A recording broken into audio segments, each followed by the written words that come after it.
You reckon, Fred? Should we do it? I think so, yeah. Is it worth it? It's always worth it if it's free. Yeah. Oh, is it rolling? Sorry. Hiya. Hello. Today's show is brought to you by Seven Brothers Brewery of Salford, who have kindly donated 8 cans for me and Fred to sample, taste, while we discuss the vagaries of life. Yes. We'll talk about... Actually, I did have a list of things we were going to talk about, but Fred's just thrown me right off kilter. Sorry. It's better. No, I appreciate it, Fred. Right. It was more amusing what you were telling me than my questions. I knew you were coming, so I bought these yellow roses. Guess where I got them from? I've not a clue, Fred, where? Big John. Oh, no, not Big Bad John. Texas. I get mixed up, the yellow rose of Texas. Carry on, number one. The beauty. Yeah. Earlier interview we did. Yeah. People have mentioned it to me since, and the Barbarella has sprung to mind many a time. Oh, the Barbarella. Tell us a bit about it, Fred. Oh, I'll tell you everything I know Barbarella about it. Eccles, by the way. I started there in 1970. It was formerly the Carlisle Club. Prior to that, the original site for the Barbarella was going to be the Crown Bingo down the road, which they're just doing something with now. Do you know what I mean? With the stone pillars in front. Yeah, I know it very well. And that was going to be the original venue for the Barbarella. But Frank Mitchell and David Tarr, the owners that went into partnership, found out at the last moment that the Carlisle Club was up for grabs. There'd been a fire. How unusual. If you missed it on a Saturday, it was there the following Saturday at 1 o'clock. So he said, we'll have it, we'll buy it. And it was years ahead of its time because we had a guy, Roland Lumby, did all the electronics under the guise of a company called Mitrex. He did the amplification. We had, as far as I know, the first sound-to-light unit in the north of England, pulsating with the music sound. You know, it was brilliant. And then we had on the back wall a big Apollo 11 mooncast. Everything about and it was projected in full colour onto the walls. Then we had this little, I was up in a capsule like a space Sputnik, and I'd be up in the capsule there, and I had this orange light in front of me, and I could turn it anywhere I wanted. And it was usually over into the corner where a couple were snogging, you know. I'd give it a little bit of that and shake it and put it down. But I was playing all the music, and I did a quiz recently on Facebook, and I asked people, I'm only going to give you the artist. You've got to tell me what the title was. Or was it the other way around? Anyway, I give him the artist. So the first one I gave him was Mungo Jerry. And straight away they all responded, in the summertime, correct. The second one was Greenbaum, Norman Greenbaum, Spirit in the Sky, another big popular one. Then I went going through it. Edwin Starr, a lot of people got that wrong, but the big one at the time was War. And then I put The Temptations. Nobody got it. They all said, I Can't Get Next to You, or Papa Was a Rolling. No, it wasn't. It was simply Ball of Confusion. And these were the going all the time. These were the popular ones. There was a kid there called George Monks, and every time I played Funky Street, flat on his back and doing cartwheels and everything. It was great, you know, especially when you fill 4 or 5 hours up in the night. You need some entertainment, and George was it. But there were a lot of people there, and the beauty of it was there was a bar this end if you were over 18, and there were soft drinks at the other end. And they had staff that made sure that nobody under 18 got in, and it worked. It did well. And then I had my tonsils out. And when I was in Salford Row, I'll never forget the fella specialist called Ken Mulligan. He took my tonsils out and he couldn't see me in bed. He said, hello, Fred. He said, how are you feeling now? I said, fine, Mr. Mulligan. He says, you lying bugger. He said, you've just had your throat cut. And big laughs and all that. He said, I'll get you some nice toast. I screamed, no toast, no toast. Anyway, while I'm in there, there's a fire at the Barbarella. And I thought, that's convenient. But it wasn't me, I promise you. But what it was, all my records were there, all my rarities, my Cameo Partways, my Bunny Siegler, Letting the Good Times Roll, they were all in a big box. Fortunately, 2 of the staff there rescued it for me, and when I come out, I retrieved it, and there was no damage to it, so that was a bit of luck. But the Barbarella, yeah, for its time, 1970, when I started, we did the first Radio 1 club from there, myself and Dave Eager. Dave did the records, and I did the present. I interviewed P.P. Arnold and Duster Bennett. And in the Barbarella? Yeah, on stage live. I asked people about this, and somebody... I love Duster Bennett. I've seen him with John Mayall. Great player. Died in a car crash. He did. He's no longer with us, Duster, but he's a lovely fella. A nice interviewee as well. He was great. And P.P. Arnold. Yeah. By gum. Do you want a cold beer, Fred, while you're talking? Aye. Cold beer. You sound Indian. Could it be 7 brothers. So this is the kiddie, is it? This is Hoppy Pale. Hoppy Pale. Yeah. And it's just Hoppy Pale. Are we going to open this, or is it? Yeah, let's get it open. I think I'll have an amber lager. Well, I'm going to have the Seven Brothers Hoppy Ale because I think it reflects hops, barley. Okay. Now, Flynny, I want you to observe COVID rules because we've got to do this sensibly. Yeah. Right. Oh, forget it. Oh, it's cheeky. I can taste oysters. I can taste rain falling on wet pebbles and hops. I'm getting drunk. No, that's later. Oh, it's nice. Nice, actually. Bit kangarooish, isn't it? Your average Viennese isn't your average Viennese lager, it says. Viennese? That's what it says. Die Frage ist nicht zu sehen, wie geht es dir, mein Kanada? Took the words out of my mouth, Fred. Vienna. Oh. Moving swiftly on, Fred, you were Fred Dibner's best man.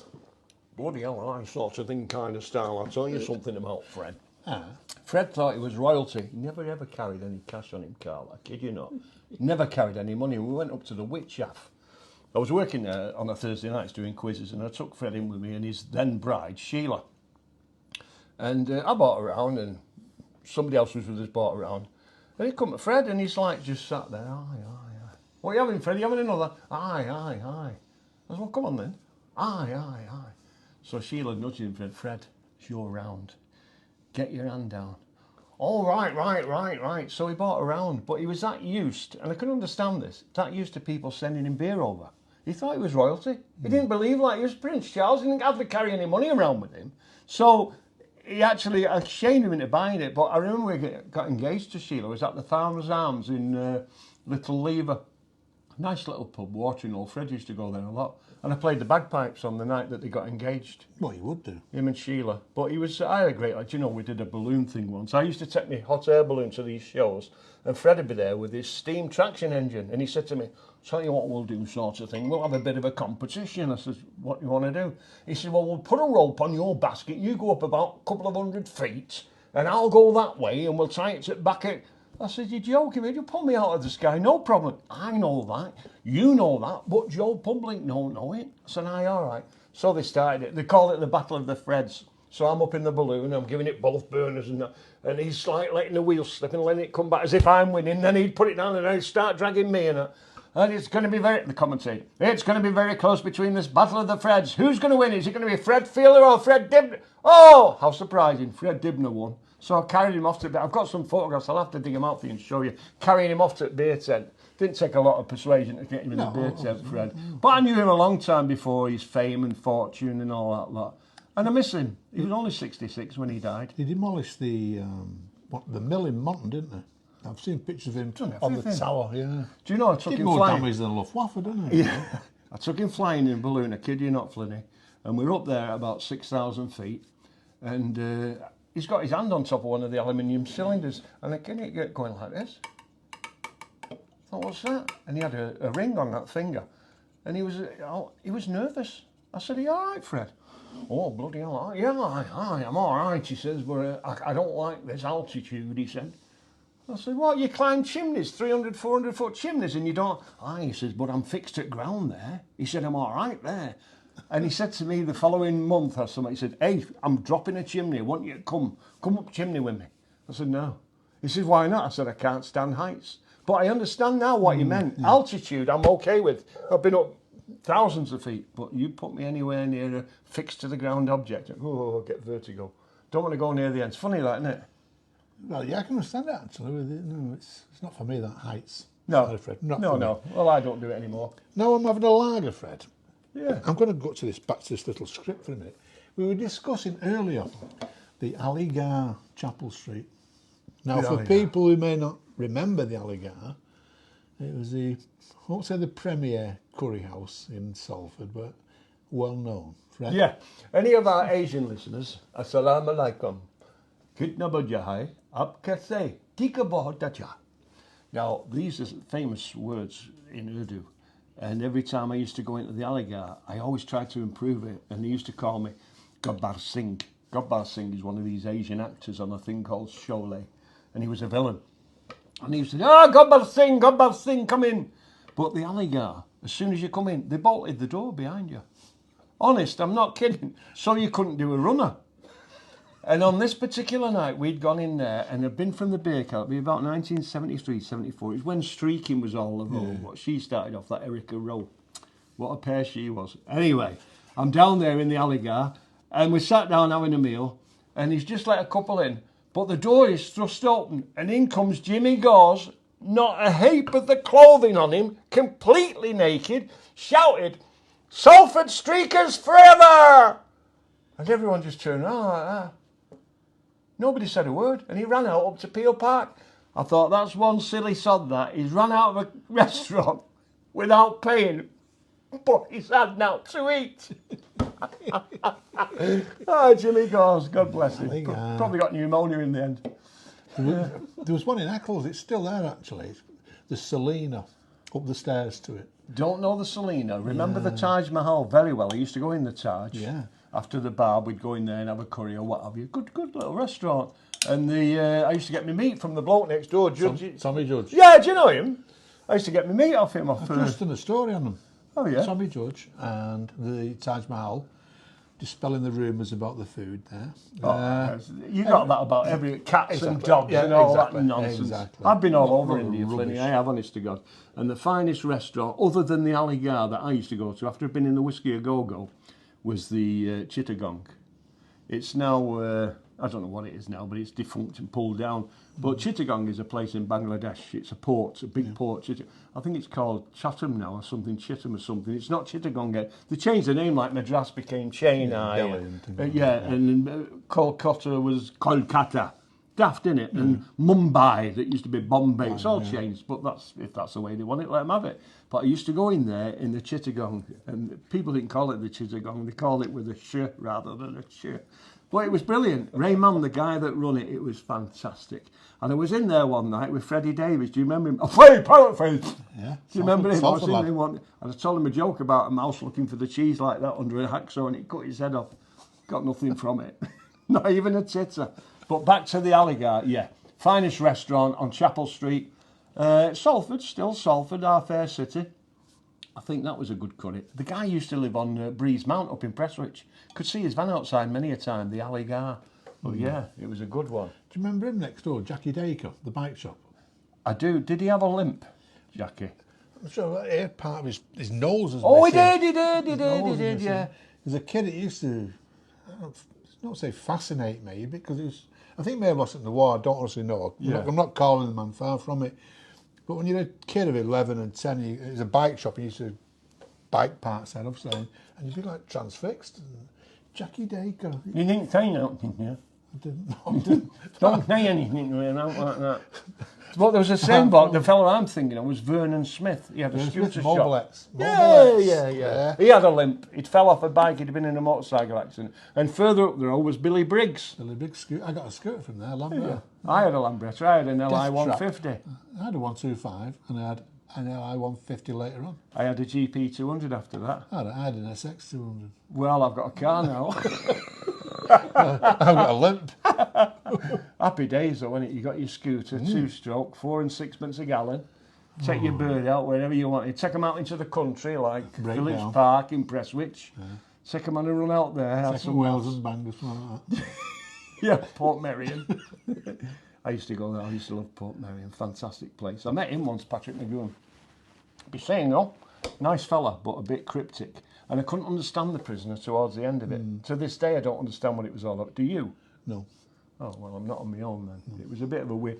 Bit like this Line of Duty that they're all whinging about, saying it was a bum ending. Couldn't have been worse than The Prisoner. Well, it was a cult thing, wasn't it? That covers a multitude of shins, doesn't it? Call it a cult and it's right. Shins, yeah. It was a pun on sins. It's like my beard, it covers a multitude of chins. It's like that. I don't say what I'm wearing. Yeah, he lived in Worsley for a while, didn't he, Patrick McGowan? He did, on Lee Road. In Millionaire's Mile. And so did Roger Moore. I also do a Percival Roger Moore. Roger Moore was on Lee Road. Don't tell me you've met him and know him. No, I haven't. I did meet Ronnie Corbett, which is very close. He was in Symmetry, when I lived in Symmetry, he rented a bungalow. He was doing some filming there and I met him. I said, "Oh, Mr. Bond." And he looked at me like I was stupid. But he was not a little fella, very, very small fella. It's like all these people that you see, like the Queen, when I met the Queen. I imagined this big, overpowering figure, about 4'10". And she couldn't stop her pig in entry, her legs are like that. But she stood up for 4 hours giving those awards out, God bless her. And she's been through a rotten time recently, hasn't she? Yeah. I've not had mine yet, Fred. Have you not? No. Well, it'll come. I can see it one day. Arise, Sir John Flynn. No, it's Tony. Never mind. Arise anyway, Flynny. That's what he'll get, won't he? Not the rise for a few years. You get your reward in heaven. You've done a lot of good for Broughton House. Hey, no, listen, credit where credit's due. The mustard thing foundation, where you take all that grub and that. It's good. It's good of you to do that, but you will get your reward in heaven. I'm convinced. It's not backslapping, is it? But bring some food parcels here. I brought the beer, Fred. I know. I'll meet you halfway. I'll meet you halfway. What we're angling for, Fred, while we're on the beer tonight, and thanks again to 7 brothers. Yes, 7 brothers. 7 brothers. We'll and 4 sisters. There is, and they make the gin. Yeah, 11 kids. He was either a clumsy Catholic or a tricky Protestant, the father one. Catholic. Or is it the other way around? No, 11 kids. He was a good Catholic or a clumsy Protestant. 11 kids. You never hear of families that big, did you? 7 bribes for 7 brothers we wanted. 7 bribes. Yeah. But they were really nice people, the McAvoys, and again, thank them for this product placement. But it's a Salford rum, Fred. Have you ever heard of it? Salford rum. We had this out last time. Did we? Yes. Apparently the fella's come out and come public on it, and he does exist, which I thought you'd probably bring a little tipple down today for me to try. But Fred, if I had it, you'd be the first to. Why? What's happened to it? He drank it. Drank it. You self-centred, egotistical sod! No, you left us out. How dare you! But there's a bright side to this. He's invited us to the launch of his new bar brewery. Well, a distillery it'd be, wouldn't it? In Viaduct Street in July. If you'd like to come with me, Fred. I'll be there. Hey, does the Pope go in the woods? Do you know any Catholic bears? No. Of course I'll be there. Not so. It'll be good, that. Viaduct Street, is that the one on Coronation Street? Yeah. I used to be in Coronation Street, do you know? No. Oh, yeah, I was a spear carrier. And I always used to make Betty Driver, belting woman. Hello, Fred, how are you? Tell us about your adventures. What have you been up to, son? I said, give us a hot pot and I'll tell you. She said, I can't stand the stuff. Honest to God. It's like Fred Dibner when he did this advert for Greenall Whitley. He did it at the Red Lion on Ellenbrook Road. And cut. As soon as he's finished, put it down. He said, Fred, quick, get me a pint of Guinness. He couldn't stand it. Guinness man. What's a spear carrier? An extra. It's a person that appears on camera and doesn't say... in the background. Yeah, it's just about... Well, in those days, we used to actually talk with a low mumble in the background. You talk about different things. But now, if you watch Coronation Street, it's all done with what they call a wild track. So the people aren't talking. They're actually mouths moving. But what you'll notice is that they're both moving the mouth at the same time. That is not how conversation works. Right, like now, my mouth's moving, you're not, because you're listening. You watch them on Coronation Street, they're both in the background rabbiting like that. But there's nothing coming out.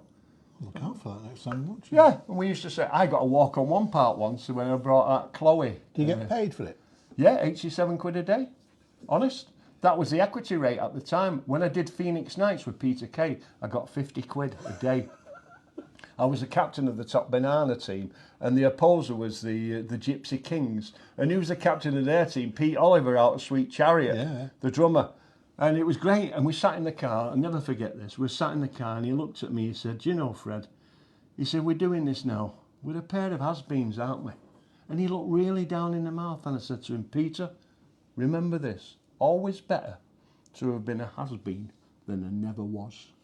And he bucked up like that. He said, yeah, you're right. Sadly no longer with us, Pete, but... Sweet Chariot, they would have. Ronnie Grundy and Stuart Grattage, all the boys, Dave Andy. Did you ever play the Willows, Fred? Yeah, loads of times. I've done loads of charity dues at the Willows.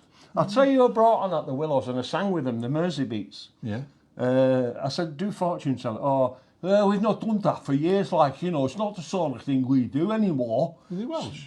Yeah, so anyway, I said at the end of it, I was with Mike Prince, the pair of us, DJ, he put the thing on because he does all the technical work, like Cal does on the computer thing, and I'm doing all the rabbiting and that. So I says, come on lads, you promised us fortune telling. As soon as I said it, the drum went, he strapped. So I started, went to the fortune teller, had my fortune, and all the way through it. And I thought I was brilliant. I did honest. Mike Prince was trying to harmonise, but forget it, Mike. Yeah. But I was there doing it all with me and Mike doing the fortune teller.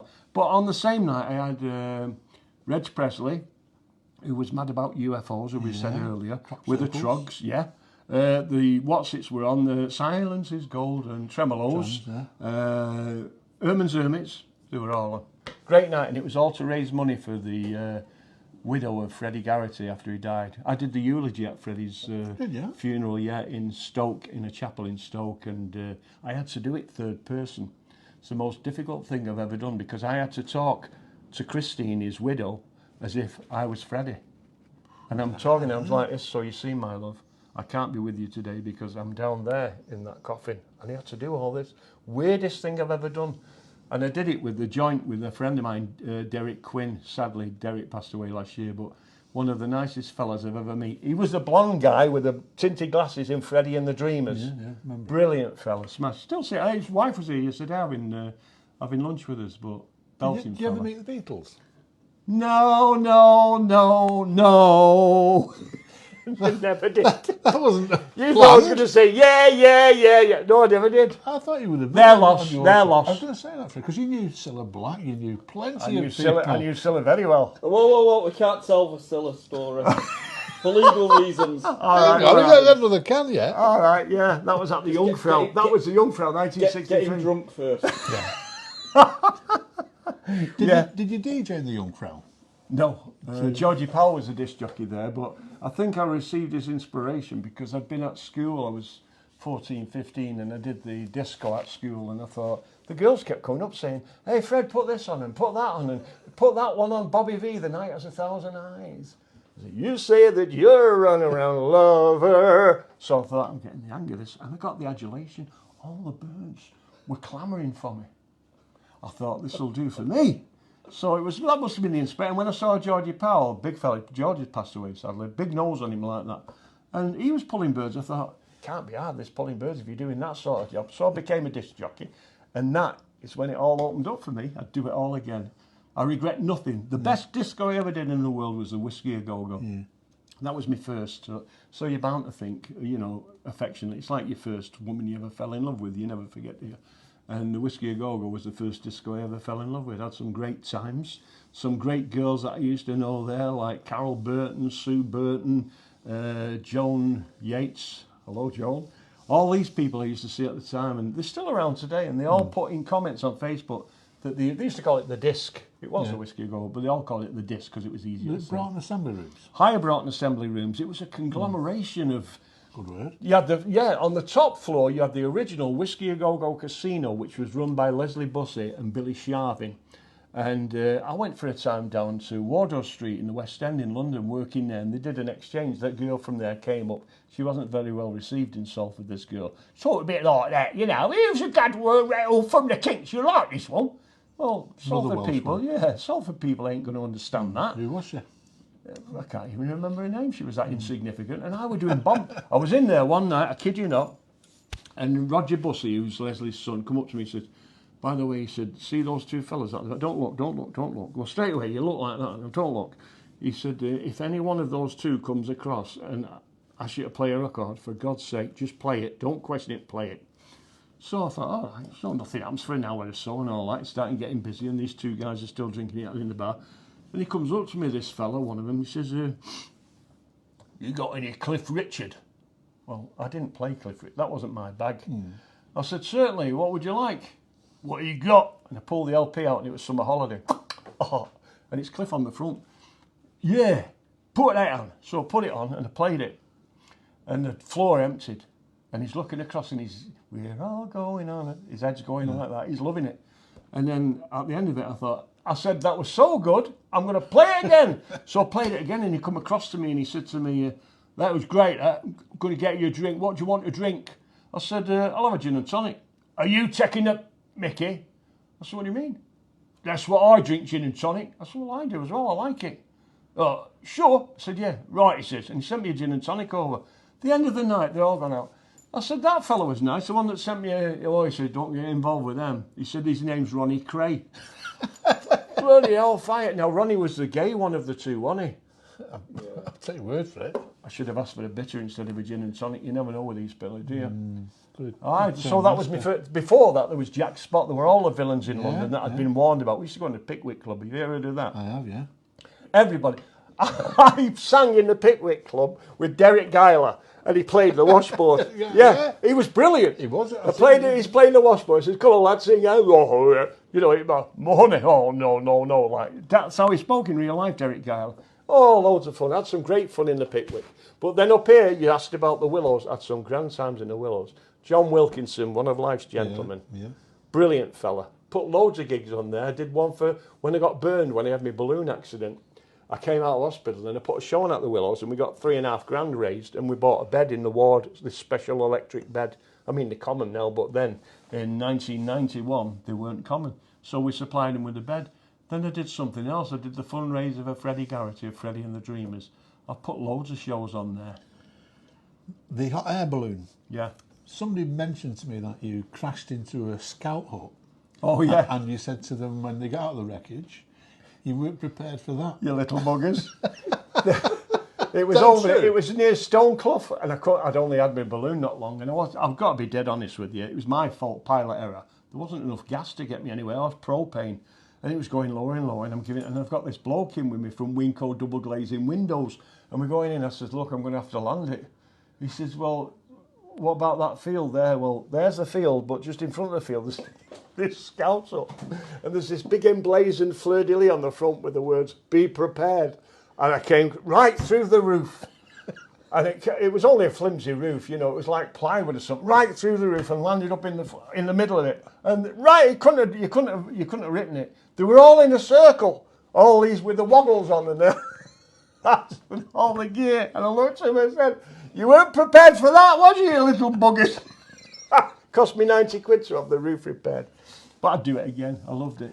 Did you hit power cables? Yeah, that was when I got these burns, what I've got on here still to this day. Right. Yeah, it was a Met forecast that was wrong. I never trust meteorological forecasts because all they are is a description of the weather. It's not a science. They can tell you, oh, when the pressure's like 1013 millibars, it's going to be this, it's going to be that. It's not millibars now, I think it's hectopascals. But they changed it all. And they said to me on the day I was flying, there's absolutely no chance of lightning, because you don't want to be flying in lightning, and no chance at all of fog. Well, what I took off from Rosendale, and we got this thing called HAR, H-A-A-R. It moves in from the coast rapid. So I got on the radio to Manchester International. It says, "This is Golf Bravo Mike Alpha Delta requesting permission to penetrate upper level," which was 6,500 feet. Stand by one. So that means you've got to hang on. They're probably busy, so I'll get back to you. So 2 minutes later, "Okay, Alpha Delta, send your message." I said, "It's irrelevant now, I'm in it." He says, "What's wrong?" I said, "Thick cloud." "Oh, yes," he said, "we've just had a recent report. There's a lot of HAR coming from the coast." So anyway, I left it out. I thought, I can't do anything now. Next thing, power lines looming up in the distance, coming right towards me, and I couldn't get up because when you press your burners, there's usually a 5 or 6 second response time before the heat takes you up. And I went straight into the top one in the multiple earth strap, and the balloon came round and wrapped itself round there. I had 2 passengers with me. I threw them down in the basket, put myself over them, and the burner frame snapped, and it burnt all my head and all my side and my back here. And I had hold of the 2 girls, and I'm switching the cylinders off here. And as I'm doing that, my cuffs rolled up under my jacket, and that's how I got the burns around me. I had to have them all skin grafted. It was 6 months having all that done. Anyway, after that, I said to them, "Don't touch anything metallic." And I put the cable was coming in, and it took the end of my finger off there. I pushed it away like that, the electric cable. I got a shock. And when I was in hospital convalescing, the chairman of Norweb, as it was then, said, "Hello, Mr. Fielder." He said, "I'd like to take you for a slap-up lunch." I said, "That's very kind of you. What's all that in aid of?" "I'd like to know why you're still here." I thought you were going to give you the bill. No. The biggest And lefty it bill. resets itself. When everything trips, 13 seconds later, it automatically resets itself. So we're 110 feet up. But thank God the balloon had interloped through, just like the film in a cine projector. And it caused a certain amount of drag, because I felt it come away and the balloon plummeted down. Not, ground acceleration, it just went like that, rather than boom. And I told the girls, I said, "Look, we're going to be hitting ground soon. Sit on your haunches, like lean back, put your thighs on your ankles, back of your ankles." One girl did, one girl didn't. The girl that didn't ended up with a broken pelvis. The girl that did survived it. They got burns and all because they had to put me out. I was on fire. And, this is another episode I'll tell you about. It's what I called, with Dr. Donald Muss, I did a book with him called Out of Body Experience, because I was looking at myself down. And I've had explanations for that, but it took too long to go into it now. And I knew I was on fire, and I said to the girls, quick, put me out, I'm on fire. And they battered me, that's how they got their hands burned. They battered me out like that. And then we fell, and next thing I had Air India there, not Air India, what's it called? India 99, the police helicopter, and then a Sea King Air Sea Rescue, a yellow thing coming. It was dead busy. I'm surprised there wasn't a bloke selling ice creams there. It got really busy from being nothing on the moors. It was dead busy. So I got rescued and all that lot and lived to tell the tale, but I'd never want to repeat that. I still ballooned after that for a couple of years, but the magic had gone, Tony. I was waiting for another accident. Wasn't there anymore. Because you not promised. What was it you say? Threatened. When we was in that exhibition, Salfordians. Yeah. You were telling me about the balloons, and you said, I'll take you up there one day. Aren't you glad? And now. But if there hadn't been that fog, it wouldn't have happened. Oh, yeah. Terrible. I had to go to court. I think I got fined £1,000. And Judge Gerald Coles, in his summary, said at the end of it when he was doing the sentence, there was 5 charges, 4 of them were dismissed. The last one, the jury said, well, you should have returned to where you took off from and took the safe option. And I just looked at them like that. They didn't have no conception of how a balloon flight, the wind blows you. You can't go back. You can't dictate, yeah. So the judge looked at me and he shook his head. He said, if it's any consolation to you, Mr. Fielder, I'm all in favour of a professional jury in cases like this. And he knew that they were talking a load of nonsense. Anyway, I had to pay £1,000, which was one of the things. I think it was like flying without due care. But how can you take due care if you've had it from the Met forecast that you're going to be all right? But I'll tell you another story about that one other I've time. got a question to ask you. Go on. A friend of mine has asked me, Gary Williams, when you lived at Knoll House, did you retrieve anything from the house? When I had it, I gave £18.22. It was moved up to there by William Yates, an antiquarian, from all the frontage of Negretti and Zambra on Market Street. He salvaged all the buildings on a horse and cart, carried them 2 miles up the road to Knowles Hill, which is that's why it's called Knowles House. It was an upper section of a Roman encampment years ago. That's why we have Higher Broughton and Lower Broughton, because it's built in a valley from the hill. Anyway, what was salvaged from it, I was fed up. I had it all. I got in touch with the Victorian Preservation Society, the Georgian Preservation Society, everybody. They all had teeth, but none of them had any money. Not one of them had turned around and say, well, we'll give you money. Ted Haynes, who was the architect at the time on Salford Quays, I said to him, Ted, I'm giving you this for the benefit of Salt. Turn it into a Commonwealth Centre. Turn it into whatever, but save it. I can't get any money raised because it needed a double-breasted fortune to get it back to what it was. In between times, people were coming and nicking the wainscoting, the fireplace and stuff like that. Fortunately, they'd come in and they had some stuff that they put to one side to come back, must have disturbed them. And I give it to Harry Johnson and said, Harry, do something with all this that they pulled out. And he did some refurbishing. At least it lives on a bit. McGuinness pulled it down. And I said, what's happened to all the stone lattice work on the front? If you look on Facebook, you'll see it's all stonework at the front. And there were ladies dancing in crinoline dresses in the 19th century and that. And it looked fabulous. He said, we've ploughed it into the ground. I thought, yeah, of course you have. Yeah. How am I going to know? Anyway, for my initial investment of £18.22, I come out of it smelling of roses. I was sad that it had been pulled down. I was in India when they did it. And they pulled it down, Salford Council. Never forgiven for that. And it was a fellow called Gordon Collier. Yes, you, Gordon Collier, if you pick this up. He was in charge of it all. And he commissioned it to be pulled down. And I just got back from India and I heard on the radio, the frontage of Knowles House is now being removed by Manchester University. They're going to turn the frontage into ashtrays. I thought, are they? So I shot around there and there's a bloke on a bulldozer with McGuinness written on the back. So what are you doing? I said, what are you doing with them chimneys there? Oh, we're taking them back to the yard. I said, no, you're not. I said, those chimneys are mine. It's my property. I sold the chimneys to Ali Zamet for 400 quid. The initial layout of £18.22, I thought, okay. But I'd have some why work done. 1822? Was the significance that day? Yes, it was the date that he actually brought it all up from Market Street and built it in 1822. That was a bit. It was in public notices in the Manchester Evening News that they wanted to pull it down, and I objected.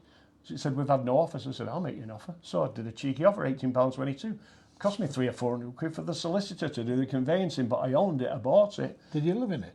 No, it was never habitable. Yeah, I could have done if I wanted to do, but I had central heating where I live, so I'm not going to spend the night in somewhere that's You've been cold. telling me you had indoor toilets next. Oh yeah, we had indoor toilets on cold water. I told you that. Me, Coleman was very friendly with me, mum. Indoor toilets, outdoor toilets. Did you see the George Shepherd photograph of the... The loo in his backyard. Yeah. Even down the newspaper on the floor. Did you see that? Did you look I didn't notice that. There's bits of newspaper on, not even decent squares. Just willy-nilly, just torn like that in his frustration. That really annoys me, I think. Yeah. No I'm going to his exhibition on the 29th of May. I've got news for you, Fred, you know. Why? It's been postponed. Because of COVID? No. There's been flood damage, heavy rains of late, like today. At Peel Park? At Peel Park on the roof. And part of the roof has come in. Fortunately, there's been no damage to the collections or the artworks. What about Lark Hill? Is that? It's all safe. Everything's good. It's just the roof needs repairing. So it'll be delayed for, they think, about 2 weeks. Oh, that's depressing, but nevertheless, I'm glad if anyone's watching, George Shepherd's exhibition delayed for 2 weeks. But we'll keep you updated. Anyway. I went to the last one in Eccles that you were there I at. saw you, Fred. With that other fella, what's his name? Keys. Jeffrey Keys. Yeah, nice fella. The artist chappy, yeah. Yeah, I met him as well on the day. I had a good day out there, and George, he's a bit of a lad, isn't he? Didn't realise what he was doing at the time, but captured sure it does now. perfectly, didn't he? He had a rare talent, that man. And Angela's daughter. Angie, indeed. Yeah, she was there on the day. She's a lovely girl. Andy's missus. Yeah. Had a good day. Oh, sad that. I was looking forward to going there. Well, right. You mentioned before about famous pubs. Now, I know that you used to go in the Red Cow.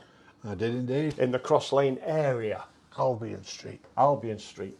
Now, I went in there one particular day. First time I'd ever been in. And I said to this girl who I now know, well, girl, I use this, Lily. She says, yes, cock. I said, gin and tonic, please. And she said to me 2 words. The second one was off. And I was gobsmacked. And I heard these blokes laughing in the corner, and somebody shouted out, Lily, it's Cockney Alf's son. First time in here. Oh, she said, right, I'm sorry, lad. What are you having? We don't have a spirits licence. Oh, I said, I'll have what they're drinking and the dockers. Now, all the dockers used to go in there. Now, dockers from Salford Docks, notice I say Salford Docks, were characters. I don't know one docker that was never a character. And they were all in there. And there was a bloke there in the corner. He had one coat down to his ankles. They called him Dulux because one coat covers. There was another bloke called the Destroyer. So why do they call him that? He's always chasing after a sub. There was the baby whale who I still see at the Edgerton Arms down in, he still goes every Wednesday, and John Jackson, who was the timekeeper. He'd tell you every docker's number. He's got a brilliant memory. Every docker's number on his clock card and all that lot. And they'd tell me stories about everybody thought being a docker was great and all that lot. My dad once brought some VAT 69 whiskey on me. My mum poured it down the sink. She said, don't you bring any of that stolen stuff home here, Alf. And he never did after that. And all my mates were getting bikes and shotguns and everything. But he'd never do it after my mum told him. And there was other fellas, other dockers, rugby ball head, because he had a face like that. They had daft, horrible names for him. They had another one called the Startled Deer, because he used to watch out while they were playing cards in the sheds, and he'd go like that. and there was another bloke who always sat down, whenever there was a case there, he'd sit down and rest on it, and they called him the magistrate. I'm just resting on this case. They had all these daft names. There's one called the Balloon, wasn't there? Don't let me down. He was a gaffer, a foreman, and there was Tommy Potts. You've Jimmy Potts on Facebook. Yeah. I think Tommy was a gaffer. I think he was one of them. But it wasn't all glory and all the rest of it. If your face didn't fit, you didn't get to unload that shit. When they put them in the pens, Bob Harper was another one. Right, villain Bob. But he always got the jobs because his face fit. And if he didn't get the job, he'd beat everybody up. But he was a belting fire. I had some great times with Bob Harper. But did he used to do the doors in, Bob Harper? I know that name. His brother did, Les Harper. He did Salamese in town. But they were Cross Lane lads. They were up there. They were there when Buffalo Bill had been in that pub you wrote about on Cross Lane. I used to go in the London and North Western. I went in the Barbary Coast. What was it called? The first one on the left past the... Charlie Fingers used to play in that pub, the Corporation. And there was another one that was I've done gigs there upstairs. No, Cattle Market. No, opposite there. Oh, it might have been the Cattle Market. Changed its name. Red Rose. No, it wasn't that. No, it was the Cattle Market. White rendered place outside. That was the other one. That was the other Cattle Market. Was the one called the Golden Gate or something? Golden Gate. That became that later on. The cattle market became the... No. What's it called? What's it called? Craven Heifer. Craven Heifer. Yeah. Right. There was loads of them, weren't there, all along Cross Lane? 17 pubs. I used to go on Cross Lane Market, and there was a fella in the winter, he sold baked potatoes under the clock. And in the summer, he sold ice creams. His name was Lecchetti.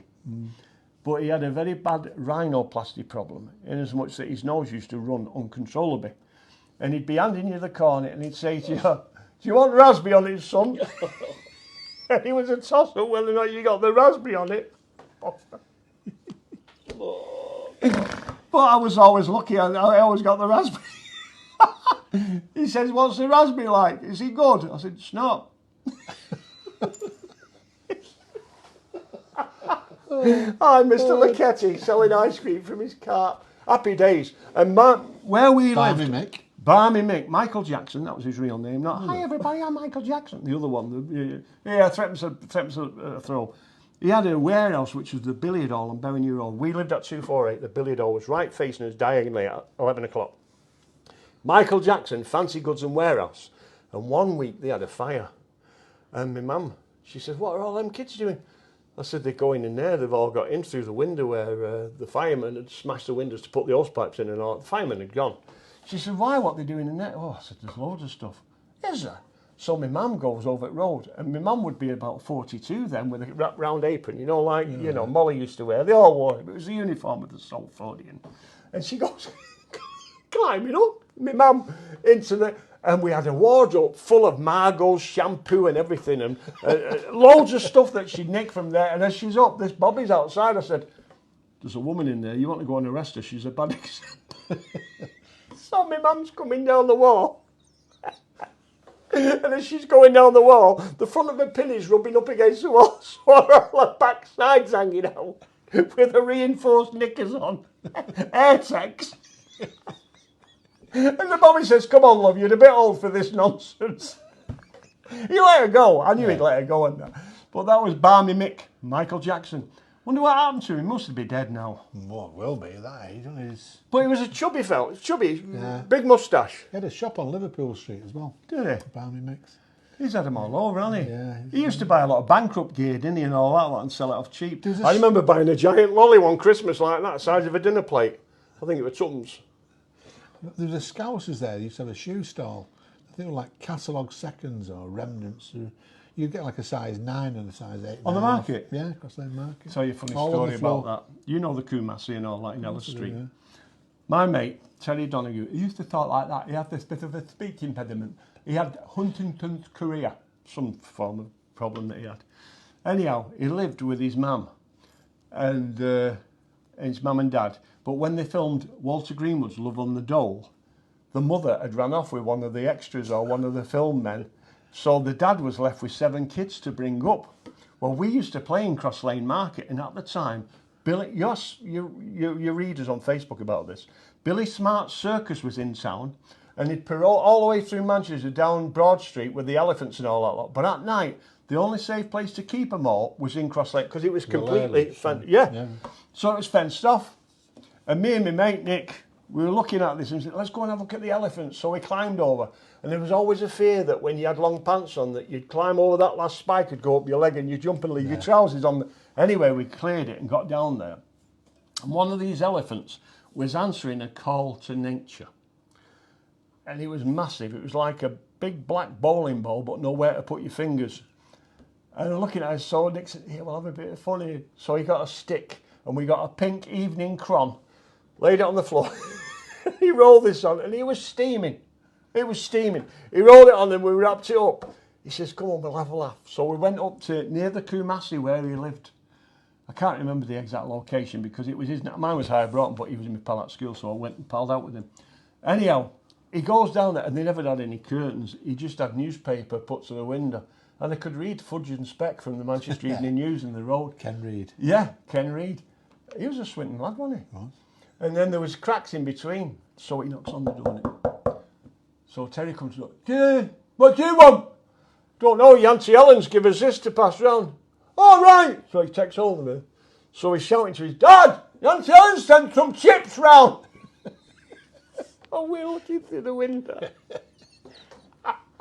His dad says, right, I'll go and get some plates. Dish it out evenly, Terry. Okay, Dad. So she's opening it like that. Ooh. Dad, it doesn't look like chips. Looks like smashed up black puddings. He said, hang on. Honest to God.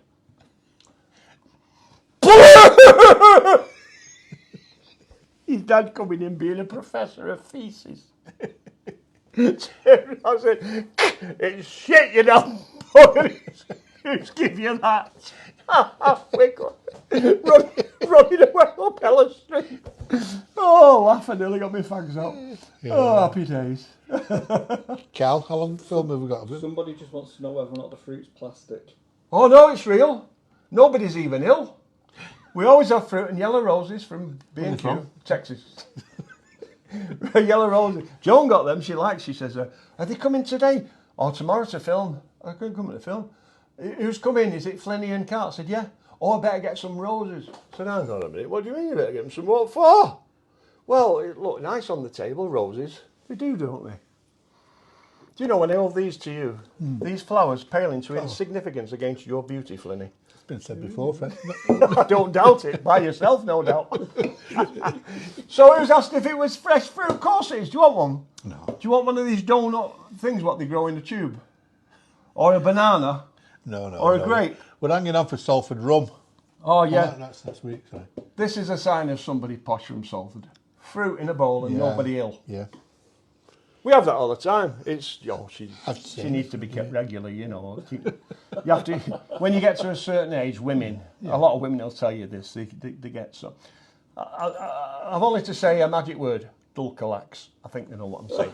So you've got to have plenty of fruit to keep your bowels open. We're bound over to keep the peace. Yeah. Do you know, in the old days and that, when kids used to get rickets and all that lot, and they used to get beef dripping and put it on toast with a bit of salt, and that was it. Where did they get the dripping from? They'd have had to buy it as dripping. They wouldn't have got a beef joint and rendered it down, would they? Where they got the salt from, I'm concerned. Northwich. Yeah. Cellars. Loads of salts in Northwich. It is indeed. But those were the great days, the UCP. My dad got a pig's head off the docks once. I thought it was a foreman he was bringing home for dinner. So he got this pig's head. And he says to me, here, Freddie Morsan. They used to call him Cockney Elf. He's from Twickenham, nowhere near the Bow Bells. I'm going to put this in there and I'm going to render it all down. And when it's done, I'm going to press it. And when it's pressed, I'm going to turn it into brawn and I'll take it for me carry out. So my job was to go in every half hour. And the pig's head was looking at me with its nose. And I had to keep pressing its nose to see if its nose would drop off the bone.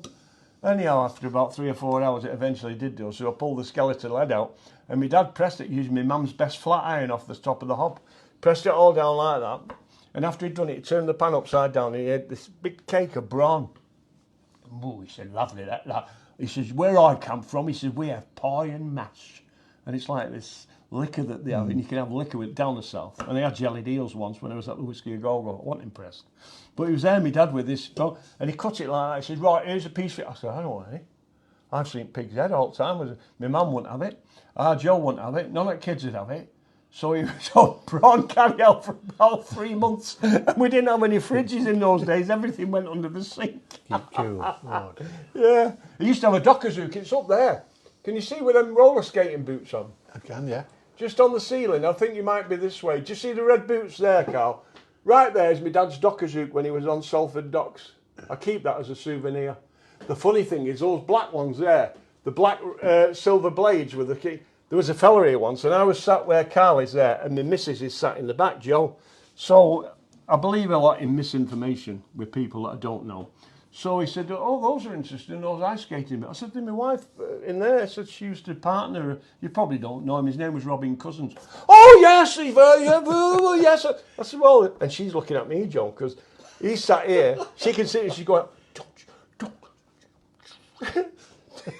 And he was convinced that she used to dance with Robin Cousins. She's not even got any natural form of rhythm. She's hopeless on dancing. She'll be watching this. She can't, I don't care. She can't do the watusi, the mashed potato. Like Sister Susan. She can't do anything like that. Whereas me, as you know, star of the ballroom, I'll get on and shake a feather with anybody. Tail feather even. Yeah. Happy days. And that was the thing about the Barbarella. The dance floor was magnificent because you were up there in that capsule looking down. It was all around you. Couldn't see anything going beyond behind you, but it was a bugger to get my records up because they had a case like this, like a big joiner's case, full of records. I don't know if you tried to pick them up, but when you've got about 400 vinyl records, they're heavy. I used to get them on my shoulder, climb up these ladders and push them into it, and then follow them in and lay them on the back on 2 chairs. Oh, it was hard work. I believe you also used to, I won't say butcher, alter the words to some of the hit songs of the day. Where at the Barbarella or the beer cellar. There were different words at the beer cellar. We had a much older audience, so I could do what I wanted. And my mate was the gaffer. I could, and it was Chunky Baby tonight. He used to call me. Say it like you used to say it. Do you reckon? Yeah, that's different. He used to say to me, he used to put these big 9-point blocks of adverts in the paper. Come down and see at the beer cellar, the Braumeister beer cellar tonight. Count von Chunky Baby, the biggest count in Manchester. So I'm doing that. And I sang these songs, but when I was at Barbarella, somebody reminded me on Facebook recently, you used to sing to Love Grows Where My Rosemary Goes, Chunky's got a chopper. Boy, it's such a whopper. And it was all lies, but it didn't have to do me a bit of good with the women, I'll tell you. And then there was another one that I used to sing along to. Oh, I really can't say it because they are a bit vulgar, but it didn't matter at the time because my mate owned the beer cellar. I could say what they are. But I used to do the Mighty Man. And used to do the square dance. Round and around you go. Tip, tip, partners, you don't see dough. Do it once, you're thrilled to bits. Now swing your girlfriend by the leg. Hey, bring your uncle, bring your granny. Bring that girl with a bloody big neck. Hey, they loved it. They used to, Chunky, do Mighty Man, do Mighty Man. It was daft. But, I survived it. I did 5 years at the beer cellar. It was brilliant. The biggest one was the Löwenbräu in Piccadilly. That was going for about 25 years. Really went well. I think we had about 6 good years out of it. And then everything else, the public get fickle and you change it to something else. I used to work at Chalky's on Regent Road. Chalky was a partner when I worked at the Gainsborough Club. There was Jed Lydiot, Ronnie Baker and Chalky, this Pakistani guy. And he opened this other club and he says to me, Chunky Baby, I want you to come down there and do some records for my new club, Chalky's. I said, okay, Chalky, what's the money like? Oh, I pay you £7 a night. What was he say? I pay you £7. I said, how many times a night do you pay that, Chalky? Oh, come down, help me out. I said, all right. I went down and it was near where the CAD used to be, the academy. Thrown down the stairs. But it was ground level, this. And I went in. And who's on the door? Bob Rigby and Jimmy Howarth. Very well-known lads at the time. And very well respected. I knew a lot of the lads like Barry Pollard, Barry Penlington, Danny Danson. I knew all the villains. They were all right with me. I wasn't the police, so I didn't have anything on them. But I used to go in there, and Bob Rigby said to me, are you working here tonight? I said, yeah. I said, have you got a knife or an axe or anything? I said, no, have you?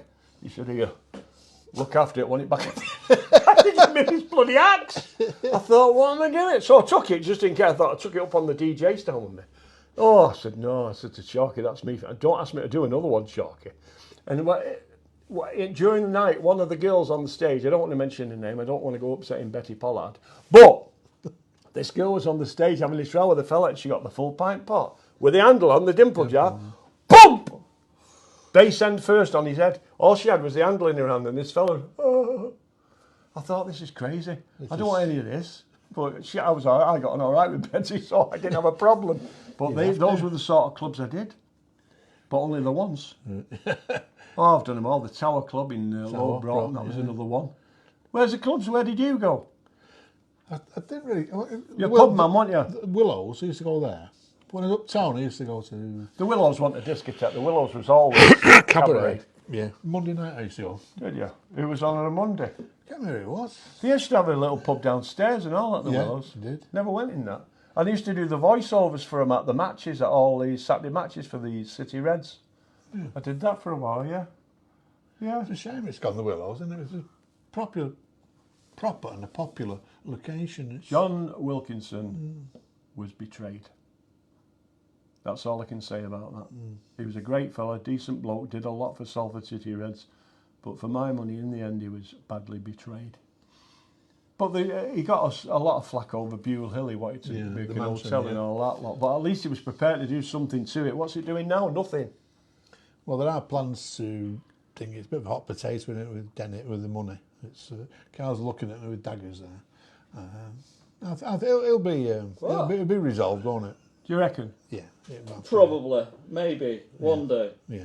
I'd like it to be done like it used to be, because there was everything in Beulah Park. I never went. I was Brought, and I used to go to Eaton Park and that. But from what I've read about the greenhouses and stuff that flourished, course, coal mining museum. Oh, I've been down there. Natural museum upstairs with stuffed animals and electrical. I went down the pit stuff. there, and it's nothing like, because I worked on the coalface at Agecroft for 6 years, and it's all about characters I met. There was this bloke called Harry Hilton. And I was on back shift one night, on nights. There were coal in, the cutters were running and all that lot.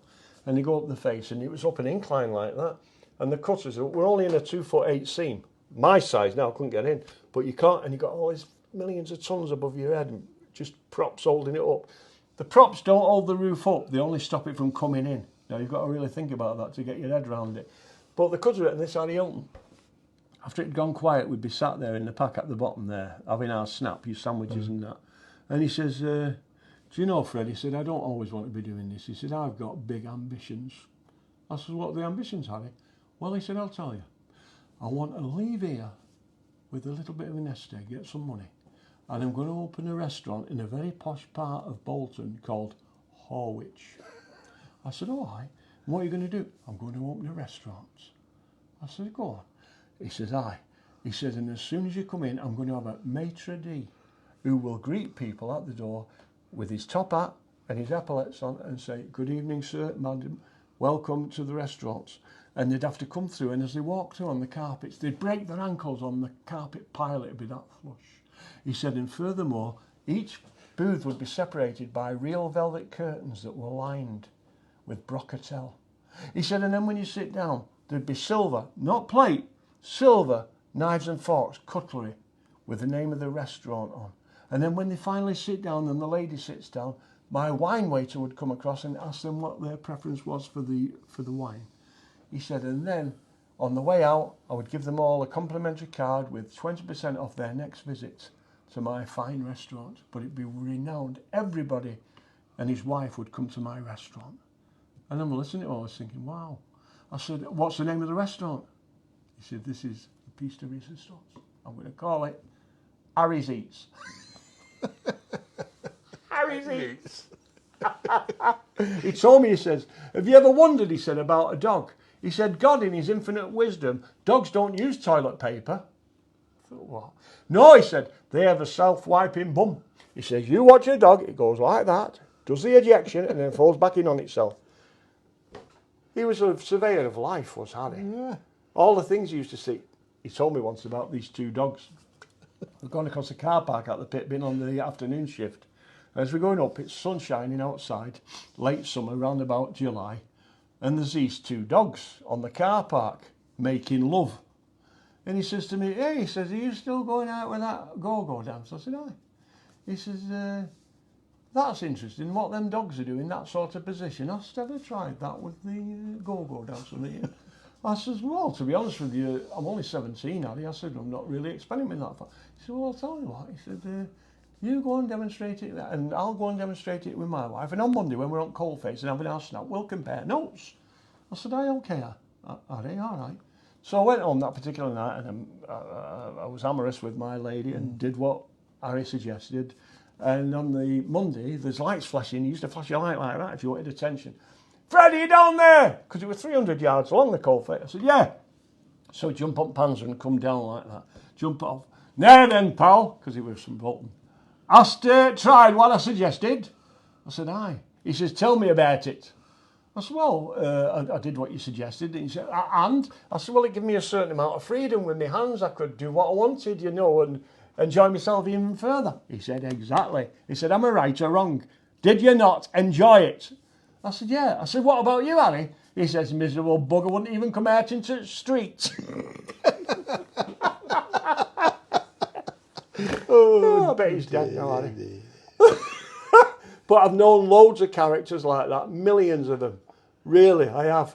Blokes that come in about, and we used to play this game like, you know, Cardinal Puff Puff. Have you ever done it?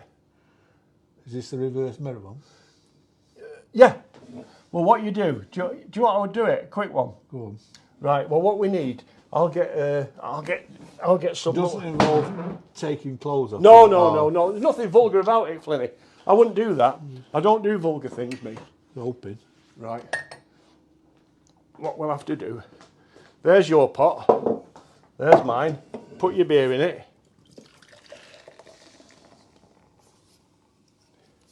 I've drank mine. I'll open another. I will do. Courtesy of Seven Brothers.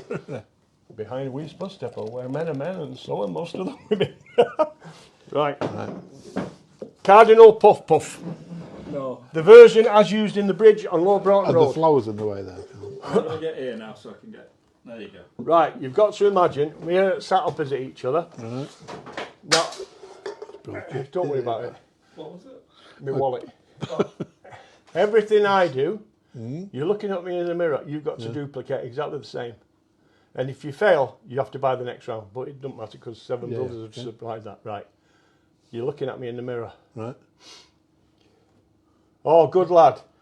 Good lad. That's the first. You're using your right hand. I'm using my left hand. But we're in the mirror. But look where your left hand is. Now you're right. Are you ready to go? Yeah. Oh, I poured a pint down myself. No. My pint's still there. Yeah, you've got to do everything I do. Ooh. Ooh, it's warm. You're telling me.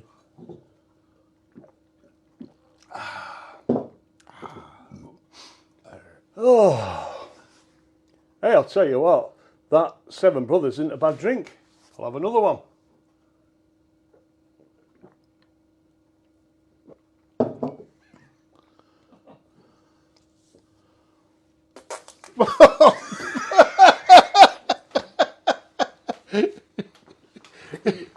You're around, Flynny. Great, isn't it? We usually, well, if you get it wrong, you have to drink like. Have you seen it, Cardinal Puff Puff on Dad's Army? You've got to repeat. I'm Cardinal Puff Puff, and I do this once or twice, and by the end of it, one of you gets legless. But it doesn't matter if you lose because you get drunk, and they've all paid for it. But they're having such a good laugh. Yeah. They think that you've lost. But everybody forgets to keep it in the mouth. Good though, wasn't it? What I should have done is spit it over you, but I didn't want to do that. I noticed that, Fred. You got your clean T-shirt on and your microphone that looks like a little hedgehog. What we'd like to do before we're going to have to get off in a bit, obviously. Yeah. This fabled bog seat. It's upstairs. I'm not asking you to bring it down for us, obviously. Could we view it? Is it clean? Is it tidy? Well, I don't know. Should we go and have a look? Yeah, you can do. I'll tell you what, you two can go. What you do is you get to the top of the stairs. I don't turn left. And you'll see the toilet. Oh, I'll show you. Thank you. Oh, come on. Now, this toilet seat, we gave a lot of money for. And we had to travel to York. I saw it on Facebook, on eBay.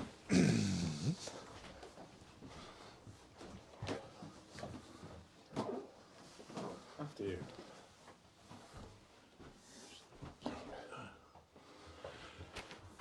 Oh, do my foot in. Come on, boys, sprint. Come on. I've got a bad leg. Ball patch. I've had both mine done. Have you had your knees replaced? No. I've had both mine done. She said I've got osteo... Arthritis. That's the one. Well, that's all right. That's just age, that, Flynny. Look at the windsock there. We're getting an easterly wind there. Oh, it is. Yeah, and look at all my lawn that's just been planted, my big back lawn. Oh, that field. No, on that one as well. Look at it, all green there. Look at the size of them lawns. Oh, Jess! Jess! Look who's here! Jess! Jess! Jess is having a kip. Right, the bog seat. First of all, do you remember these? You have to put a penny in. All right. But you don't have to put a penny in because you're a mate. There it is. Le Bog. Flynny, come in here and sample your buttocks on these. Now what we did, Joe and I went up to York and we bought that. It's mahogany. 300 quid for it. She paid to have the brass cleaned, the hinges and all that, and I did all the staining and the varnishing. Now then, take a seat please. What's it off, is it? No, just sit down, it's off a toilet. Sit yourself down. Sorry. Now, isn't that the comfiest toilet seat you've ever sat on in your life? You get some... It's lovely, isn't it? Get some trumpet on that, couldn't you? Yeah. But see, It gently separates your buttocks and allows the gluteus maximus to proceed down to the lower chamber where the H2O is situated. But it's a dead comfy box seat, isn't it? It's very. Told you. And I paid a lot of money for it. Can you People get me think new I'm shoes daft. on? No, you're not doing that. No. Well, what do you think? Yeah, I'll give you a... Pull you up. Thank you, Freddie. Good Think Fred. nothing of it. I'd show you the bedrooms, but it's too much action going on. Look at Jess here. Hey, Jess, look who's here. Kill. £3 that off Bolton Did you ever Market. play- Where you look. Did you have a bunny girlfriend, or is that a myth? Joe was a bunny girl. Did you not know? No, I did this. She was at the Playboy Club. Everyone knows. Somebody put about the Barbarella. Oh, I remember Joe. She went on to be a bunny girl with Hugh Hefner at the mansion. Yeah. Well, I questioned. She says, "No, I didn't," but I know she did. But it doesn't bother me. She does this thing called the bunny dip. If she's serving you, she goes, puts it down your drinks. I'll introduce you to her one night when I'm on nights. Yeah. She doesn't like it known that though, so it's best to keep that a bit quiet. Well, we just broadcast it. Yeah, it don't matter. Don't matter. I've already asked the word. I've asked you to keep it quiet, so it don't matter if you broadcast it. Yeah. Oh, I've had a lovely time. We could have gone in there and all, and I played me didgeridoo. You done- jumped you- last time I played it. Well, I always do get a didgeridoo out, friend. Yeah. Sit yourself down and just film him doing that there. Doing that I'm drink. not spitting at anyone. Make sure you get him on camera. Sit yourself down, Flynny. I'd like to tell you, you know where we are tomorrow, Fred? Where? Just mind your drink there. Yeah.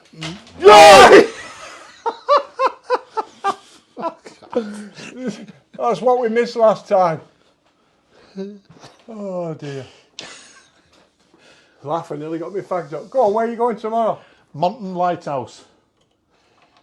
It sounds like I should know it. I hope you do. The Lighthouse in Monton. Oh, the Phil yeah, Austin. by the side of the canal there. Yeah. I know the chap who owns it, lovely man, Phil Austin. And he's invited us to come up and film and dispel rumours about the closure of the lighthouse, how it was built, what it's for, the purpose of it. And Is there a purpose or is it a folly? a folly, actually. But it is recognised with Trinity House as being a lighthouse. Right. And it was built, to be quite honest, as a drunken dare Get off. on my life. Those are the best days in the world that come to Yeah, fruition. indeed.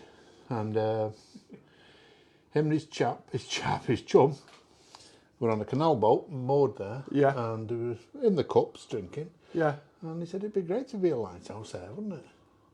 Really? Just as simple And as that's that? how it came about. An innocuous sentence. So there you go, friend. It changed the world. And I love it, mate. It's a landmark. he got permission. A good friend of ours, now you know him. His name Pete's brother died. Come to me in a second. Lovely man. The officer for Salford who looked after the old buildings. Joe Martin. Joe Martin. Joe helped him guide Big it. pal of mine, Joe. Great fella, Joe. He helped guide him through the minefields of it. And he's actually listed as, and I'm not breaking any rules or telling lies, as a 2-storey storage unit.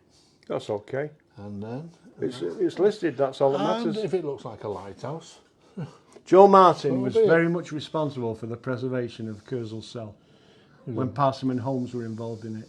Right. He was the conservation officer. And could he sing? Did you ever hear him play guitar? yeah, my Pete, yeah. When I was at the Black Lion down on Chapel Street, he used to come in occasionally and do a bit of jamming with my keyboard player, Tony Banks. And Anky Park was one of their bands, wasn't it? I think yeah, it were. Was Joe Crack- and Pete Martin. Was Crack Flag theirs as well? No. Crack Flag was Pete Johnson and Dave Mather. Right, Pete Johnson is now with the Alton Weavers. right. I don't think Dave Mather's doing anything other than I think they're playing that on Earlham at Thite. Is it the Wagon and Horses every Thursday night? Yeah. I think they play there still. Live music there. Yeah, yeah. But it's all gone now, that, and there's very little. All these pubs that have shut down during lockdown, how many do you think are going to open again? I was talking about this the other As day. pubs. There's going to be plenty open as restaurants, but as pubs. I think the area around Patricroft, that'll stuff. Well, it already has done with the closure of lots of little pubs. Wangies. That's still going. Still going. That they have a lot of live Spinners music. is still going. Yeah. You got the Black Boys gone. Diamond Double X has gone. What's the black? That Diamond Double X. Did you know Alwyn when he owned that? a Welsh guy called Olwyn. He used to come at the beer cellar legless. He spent more time in the beer cellar than he did at a door. It's like a flat-fronted place, isn't it? Like a terraced house sort of thing. The double dining, that's gone. Yeah, shut up. Packet House is still going, though, isn't it? No, I'm being asked. Didn't Gary run it? Still being there. asked to ask you about the disc. Oh, aye, the disc. Well, the disc was the Whiskey A Go-Go. And the disc was at High Broughton Assembly Rooms. And I worked upstairs at HBA in the Jimmy Savile Disc Club with Ray Terror, who's recently died. Ray died in Strangeways Hospital. And he got put in the nick because of his penchant for young ladies. They weren't kids, they were 14, 15-year-old, but still wrong. And the way I see it, Ray Terror ended up in the right place. He shouldn't have done what he did. Jimmy Savile, let me just tell you this about Jimmy Savile. Never once, and Dave Eagle will back me up on this, and Dave Eagle was his protege, did I ever see Jimmy guilty of any impropriety advancement to any woman whatsoever. He was always a gentleman. And I might be right, I might be wrong, but what I'm certainly right about is he should have done all this when he was alive, not after he died, so he could defend his name. He might be guilty of it, but I never saw any, and Dave was with him constantly. Never saw anything like that from Jimmy Savile. Well, there you go. Moving swiftly on. Well, they probably thought Adolf Hitler was a nice bloke, didn't they? Yeah, he had his moments. Yeah, poor old Adolf, eh? He was only trying to do his best for Germany. Volkswagen Beetles. Yeah, he brought out the Beetle and the Autobahn. Without him, we wouldn't have the motorways. Trains run on time, no doubt. Do you know, the more of this beer you drink, the more Adolf Hitler was quite a decent bloke. Somebody else has asked about the dungeon. Over there. Yeah. The dungeon, as you know, is a swimming pool. And I'd love to show you. It's not Olympic size. It's only 30 foot by 18. But if I show you that, people think big-headed Salford bugger. So it's best that you can show them if you want, Flynny. You can open it and show them, but I'm not because I'd feel a bit of false modesty. What I'll do, I won't show it on camera. I'll just have a peek myself. All right. Give us give us an artistic representation of it. That smell of chlorine is just natural, you know. I just don't want it. Yeah, the chlorine. Oh God! I tell you what, it's big, isn't it? The steps are massive going down there, yeah. As well on But I'll tell you what, the idea of having an outside swimming it's pool. Huge, huge, massive it is. And you've only got to go down 11 steps. God, I didn't expect that. It's like a TARDIS. I have it lit all the time though, the lighting and all that. It looks nice. Smell like chlorine, can't you? You can smell That's it. the only trouble. You'd open the door, it stinks a little It bit. reminds me of Pengy Baths. Yeah, well it does, chlorination, but you've got to keep it. Do you know, I bet I don't use it 3-4 times a week. I'll get up in the morning, me and Joe. Yeah. Joe thinks she's Esther Williams. Oh, yeah. She does the diving board and she can do a jackknife and a bunny dip at the same time. Yeah. She's brilliant. Oh, yeah. Do you have them Pendleton trunks with one leg you can not on the side? I remember him having Salford Corporation tattooed all down him like that. You'd steal them. And then like Buzz Hawkins used to say about his auntie, what's it, that used to make it, knitted him a pair of woolen swimming trunks. And you jump out of the bath. You're there, but your pants are still behind in the 6 foot end. Pengy Baths. There used to be Blackfriars baths, Pendleton baths. Waste. We opened the Broughton baths around about 19... When did Broughton baths open? The new one in the opened, 60s. late 60s. Yeah. Mid-60s it opened. I used to go to Cheetham Mill baths, me. And at Cheetham Mill baths, you come out there straight into Lorenzini's and had a glass of hot Vimto for threms. Brilliant. Or you could have oxtail soup. Lovely, that stuff. People always reminisce about the going to the baths. I don't think it's psychological. It's true. You come out, you're more hungry. But the baths in Eccles, the older people always gone about the penny cobs they used to get when they come out. Ovis. Penny eats. Penny It's cobs. absolutely true. But the only reason you were hungry when you come out of the baths, you'd done that much activity. You'd burned up all the calories. So you're bound to feel hungry. Brian Foy in Blackfriars Baths, on my word of honour, in 1961 was expelled from St Thomas of Canterbury School for peeing off the balcony onto the girls paddling in the 3 foot end. Bounder. What was his name again? Brian Foy of Higher Broughton. Brian Foy. Yeah. Got expelled for it. Sent him to North Salford Boys School. Why you like talk? Borstal, North Salford Boys School. What you just mentioned then about St Thomas's, Yeah. a friend of mine, Mike Duff, he'll be watching, Mike Duff, the poet, Yeah. author, he went to your school, he's a luminary of it. And Did he? He said, the three of us haven't done bad, you, Johnny Clark and himself. And giant haystacks. Giant haystacks. He did, didn't he? Yeah, St Thomas of Canterbury, Martin Ruan.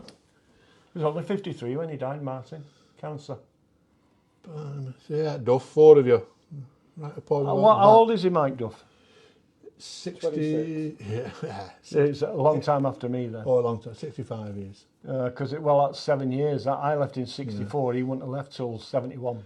No, he how can I put it politely? He had his formal education there for about 4 or 5 years, and then he moved to what he calls the Heartlands up on Oldham Road area.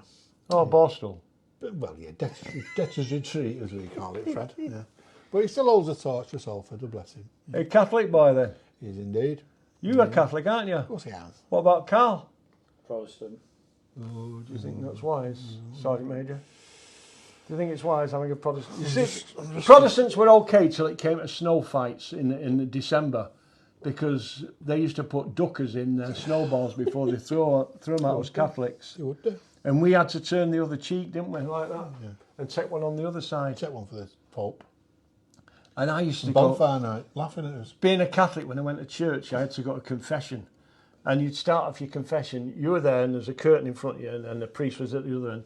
Please, Father, give me a blessing, for I have sinned. It has been 3 weeks since my last confession. Yes, my child. And do you have anything to confess? Yes, Father, I've been fighting and throwing stones and telling lies, and I've been rude. Ah, when you say you've been rude, my son, do you mean with yourself or with somebody else? I said, well, bit of both, Father. Now, the somebody else, was it Theresa Murphy? I said, no, Father. Was it Bridie O'Carroll? No, Father. Was it Bernadette Dunphy? No, Father. Will you tell me? No, sir, I will not. Okay, then. For your penance, you'll say a novena and 25 Our Fathers and 30 Hail Marys. Now, get out! So I went out. My mate was there waiting to go in. He said, oh, what's happening? How have you gone on? He said, I've got a right penance to do, but I've got 3 good tips for next week. Research. Yeah, but you could do it all again and then be forgiven. Beauty of it, Fred. I know, but it's let us down. The thing about Catholicism, I used to go to Mass and do all the things that you had to do till I was about 14 or 15. Then Pope said, oh, it's okay, you can have meat on a Friday now. I thought, you blackguard. All the years I've not. And I used to go with a mate of mine from North Salford. He was Protestant. We got to Bedell's Chippy on Cheetham Street, and he always had a steak pie with gravy on, and I had to have fish. And I don't know if it's forbidden fruits, Tony, but you could think, oh, I could just go that now. Typical Protestant trick, that, Fred. Wave it on your nose. Dirty trick. Yeah. Never forgiven for that. You might recognise me. Knocks around Salford. He's got a steak pie stuck to the side of his face, with a port wine scar this side. And the Latin Mass. In nomine Patri et Filii Spiritus Sancti. Confitio Deum omnipotente beata Mariam semper virginum sanctus apostolis Petro et Paulo. Si delibera nos a malo. Pater noster quotidianum da nobis hodie. I'll lay you 6-4. I can beat you at cards and domino. Are you a papal knight, Fred? I used to be a Catenian. Right. And they asked me to be a mason when they were canvassing. And I said, certainly not. I said, any reason why you turn it down flatly? I said, because I'm a Catholic. And when I asked to join, initially, you didn't want to know. And now that you're scrapping for majors and scraping, I don't want to know. Told them straight. Yeah. And I was a Knight of the Blessed Sacrament. Yeah, I was. Yeah, and I was in St Thomas of Canterbury Boys Flute Band. I did all the twiddly bits at the back. I photographed of that. Yeah, have you? St Thomas's? Thomas's, yes. Certainly. I noticed you've been putting some at Liverpool Road. There's a shop down there. It used to be called Marine Hair Fashions at number 252. And it's next to, it's now an Undertaker's, but it used to be the toilets. Yeah. Corner of Nelson Street. Yeah. Have you got any of that? I have photographs of, I've got it used to be the bank actually, TSB Bank for a while, yeah. Where'd you get all these photographs from? You must have a house full of them. I can't tell you, Fred, it'd be... You can tell me, I'm a Catholic. All right. Don't let me over here though. Salford Digital Archive, I've got a key to it, Fred. You're joking. No. I'll tell you, Tony Franklin used to have lovely. Belting fella. And Marjorie, his wife. Yes. I used to go down to the museum there and... What was that? Seconds away, round one. That was you, that. Was it? Oh, that'd be my son, where are you? not feeding. Certainly get lost. I'll tell you what, there's only one boss in our house. I'm telling you this now, and I'm telling you as well, one boss in our house. And if I want hot water to wash the pots, I'll bloody well have it. Yeah, should hope so. Quite right too, eh? Squeak up. Should be home in a bit. Oh no, I was drinking up quick. Oh jeez, Johnny. Well, I've enjoyed our chat today, and we've had a lovely time, Fred. thank you for these beers. Thank you, Seven Brothers. Nobody taking them back with you now, is it? Tony? No, Fred, you div them up. I'm going to try the lager. I'm going to Tell you drink what, them before. that was a hoppy one, wasn't it? That very hoppy. This was hoppy. I had the hoppy ale, the hoppy pale. But having I'll said all tell you that, what would go down nice with that though, a glass of Salford rum, wouldn't it? I'd love to try this Salford rum. Do you know last time we spoke about this, doing the thing on Facebook, we said it was a bit of a charlatan when nobody had heard of him, like the Indian rope trick. Yeah. Everybody's heard of it, but nobody's seen it. Like Carl's I've mullet. seen the Indian rope trick when I was in India. Honest, that's another story. I'll tell you all about my Indian travels. But I've had some great times over in India. Yeah, and I've seen him do levitation. What? Got the back of your throat? Or do you want to do the Cardinal Puff Puff again? Cardinal Puff Puff. No. I didn't think you'd fall for that, Flynny. I'm a gullible kid looking for a name in the city. De Salle. Did you ever get beaten by the brothers? Never. I don't believe that. Got threatened. Did you never get whacked? No. I was a bit too cute, I think, Fred. Oh, we happen to have the brothers here now. And they're Well, surprise, surprise, Surprise, they're here surprise. with us tonight. Come in, the De Salle brothers, with your belts and whips.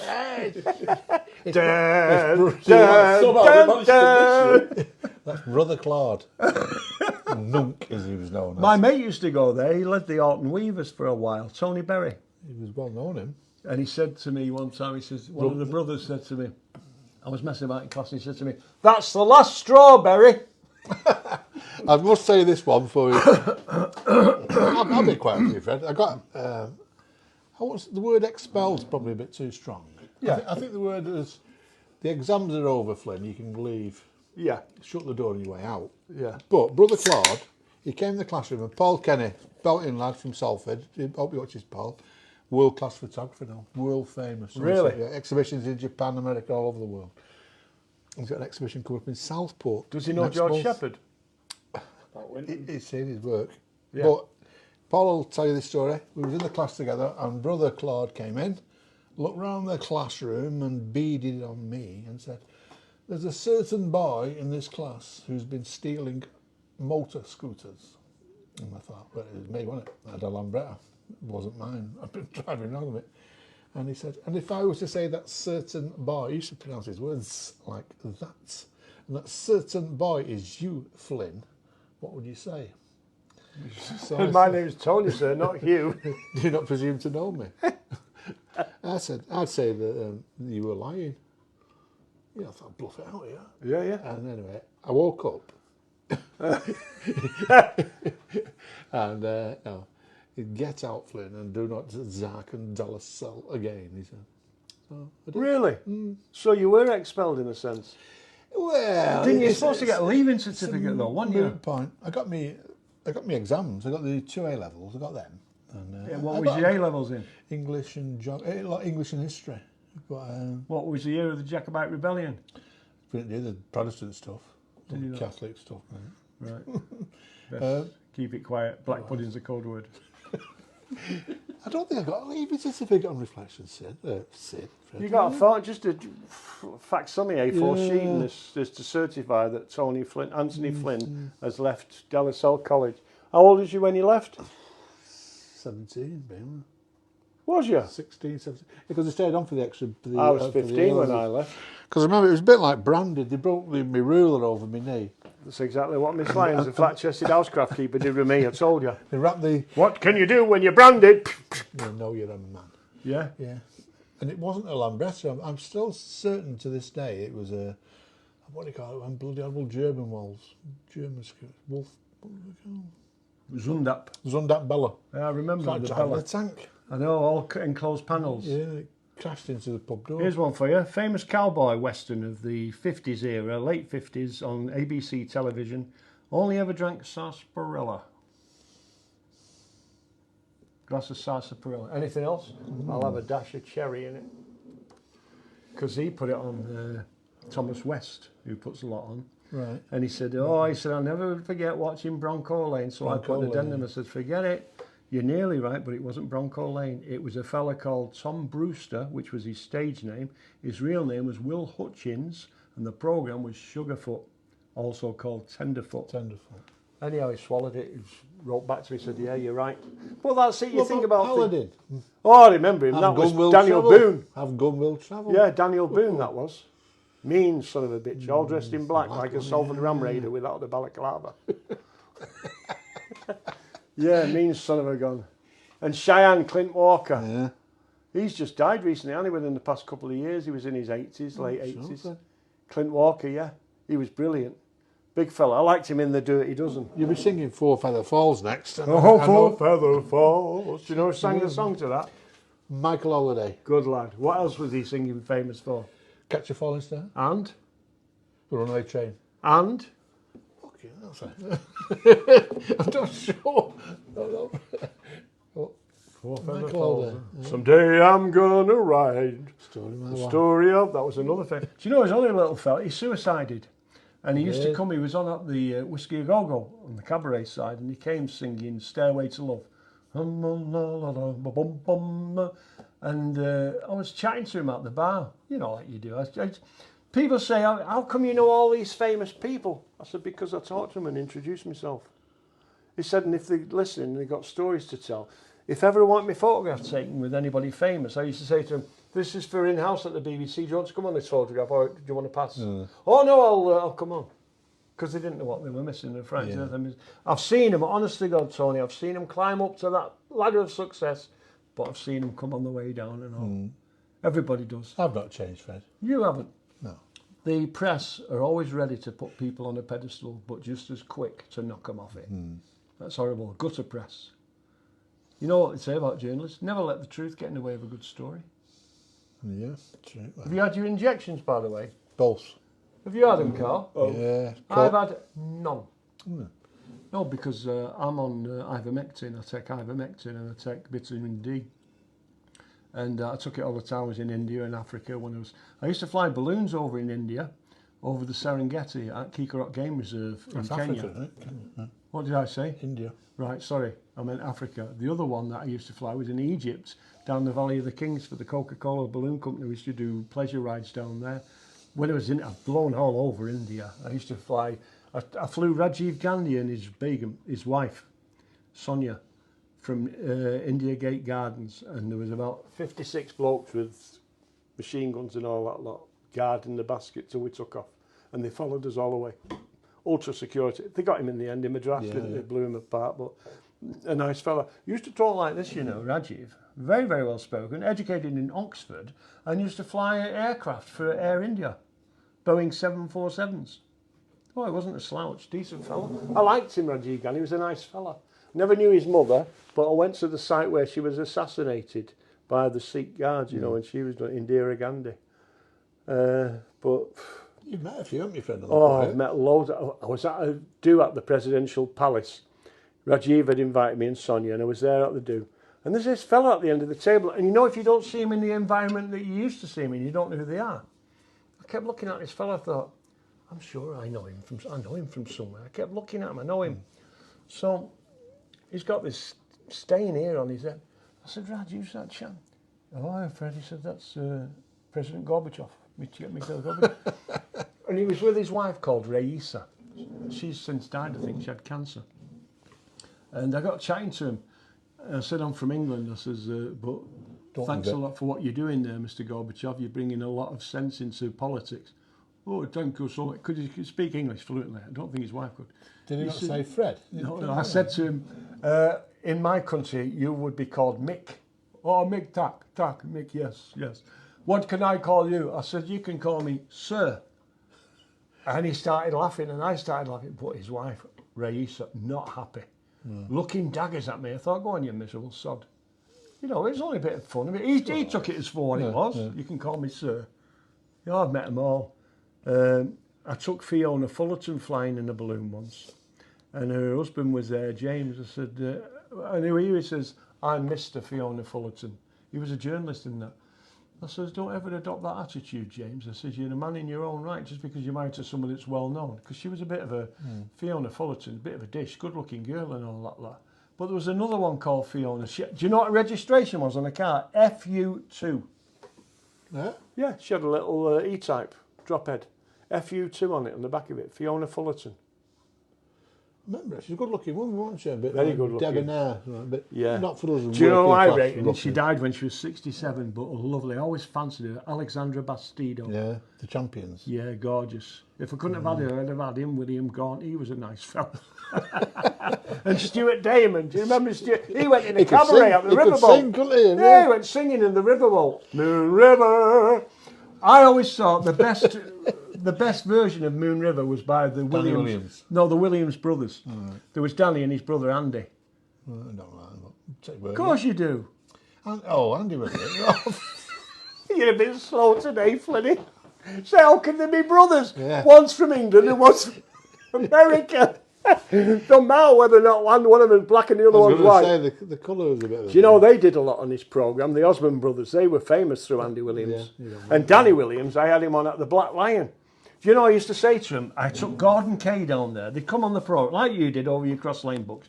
They'd come on the programme and I'd say to him, look, I know you've done this for nothing, you're not getting a fee for it, but do you want to pick up a couple of £100? Now, I always had an ongoing thing with Jed Ford, who's now got the Millstone.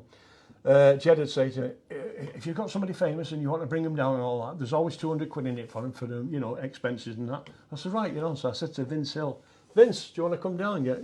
Yeah, I said, you'll get a few drinks and I'll make sure you get £200 as a bit of a... Just get up and sing a number or just get up and tell a joke. Yeah, I do it. So I took him down. I took Gordon Kay down. Hello, And it was when she'd just recently died, Carmen Silver, the one that played his wife, Renee or something. And I took him down and he told some jokes. And then I took him to the tattoo that was held at the the G-Mex. And he did it in there. And I took Virginia McKenna there as well. She was a guest. Barn free. Yeah, and then I took Vince Hill and I took Craig Douglas in, and I took, who was the other guy I took in? Joe Brown. I took a few famous people in. Jed was there, give me his due, give him the £200. And then I went in a commercial, and Les Sims said to me, do you know Les? He used to have the commercial at the bottom of Liverpool Colourful Street. Very colourful was Les. He used to have the Annabelles, and after that he had the Exit or something with George Best. Yeah, anyway, he had a big dog called Rommel, a Great Dane. And I went in there, he says to me, hey, he says, how come you've got all these big names down there? He says, I've come in here telling me you had Vince Hill last week. This week you had him off a low. Week before that you had Craig Douglas singing. I said, how's Jed getting all these? I said, well, I was prepared to pay. I didn't tell him how much. I thought, I'm not destroying that illusion. And I didn't tell him that they'd been on my programme or out like that. He must have known. He must have had an idea. But it was fast becoming, the Black Lion was fast becoming the place to be on a Sunday afternoon. I was there, Fred. Yeah, you were. I was. Aye, and you had to go back to Molly's to get some more books because you'd sold out. I did indeed. You got a good memory, you, Fred. I know. I remember distinctly at the time not being your commissioning agent because there was certainly no kickback from it. I didn't get £200 either. No. There you go. No, you didn't. But having said all that, it gave you an opportunity to make it. Oh, it did, Fred. I never take anybody at face value. If I can do a favour for them and they've done a favour for me, so let it be. Well, I declared it to the taxman. We're going to have one more, Fred, and we'll go. Right, we'll wrap before up the you film go, I want you to try a very special drink. Yeah. Bruada. So, I thought you were going to say Salford rum then. No, not got any Salford rum. No. Wish to hell that I did have. Thank God 7 brothers come to the rescue, Fred. Yeah, good of them, that one. Which was your favourite? Well, I've got to be honest with you, I like the hoppy stuff. I did. Did you? Yeah, very tasty. I started off with a lager. Amber lager I started off with. Then I went to don't hoppy drink the ale. lager. I always see that as sort of like Puff's bitter. Yeah. Well, I'm a bitter man, me. I like... I've noticed. Do you know what I like? Holtz's Black. Oh, it's nice, that, yeah. It's lovely. It's like Miles used to be. But do you know why Miles fell Joseph from... Holtz won't be watching this. Oh, will he not? He'll be at the Holt Radium Institute. Yeah. He's done a lot for charity, Joe. I know he has. I've benefited from it. Yeah. But I rate Holtz's beer. I think it's good. And I used to drink a lot of John Willie Lee's when I was up in Simister. But I think the nicest one out of the lot, for me, is a nice decent pint of Theakston's XB.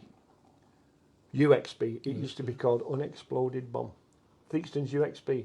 And the other one I liked was Marston's Pedigree. I'm a real cameraman, me. I like the proper beers. And the lagers, they're okay if you've... why do you have a lemonade top? What's all that about? A lemonade top? True. The reason why lager became prominent in the pubs was because somebody brought this nice big glass called Tuborg, like that, and they put lime in it and they filled it up, and somebody said, oh, I'll have it without lime, and they started tasting it, and it became very popular. So much so that most of the licensees and landlords stopped buying the mild in favour of buying a keg of lager. So the lager gradually pushed, I used to love the nut stuff, the nutty brown mild, and they used to like a brown split, or I'd like a black and tan stout, but it had to be stout with bitter. I didn't like the Guinness with stout, but I love Guinness now with a dash of blackcurrant in. Have you ever tried it, Guinness and blackcurrant? Goes down too easy. You can sup 30 or 40 of them in a night and not even realise you've had 30 or 40 of them. Till you get up and your legs don't work. It's horrible, that, isn't it? You don't get what you need. But I never ever in my life have had a hangover. Never had a hangover.